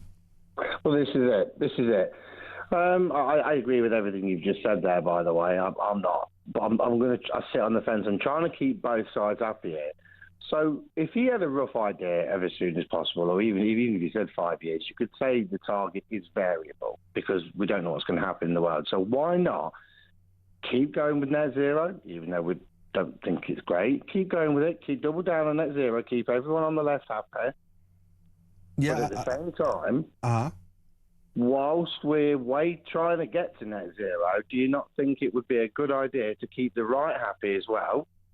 And instead of buying our energy off Norway, why don't we just take our energy from our own island? I think that makes perfect sense, Kevin. They're taking it from until we get there. Because you know and I know, Peter, we're probably never going to get there. Well, it makes perfect sense. And just stopping these drilling licenses in the North Sea, there's something like 400 jobs a day in Aberdeenshire and that kind of area. Loads of people rely on the oil industry in order to make a crust. And the fact that they're not renewing those and having new drilling licenses, I think is mad, because we're not at net zero yet. If we get there, fine. If we're in a situation where renewables have a significant proportion, let's say 50% of how this country works, well, that's fine. But, you know, to say there is oil there, there is gas there, but we're actively deciding not to extract it, that to me seems crazy, especially when you're so reliant on foreign oil and foreign gas. And you can say, oh, well, you know, the obvious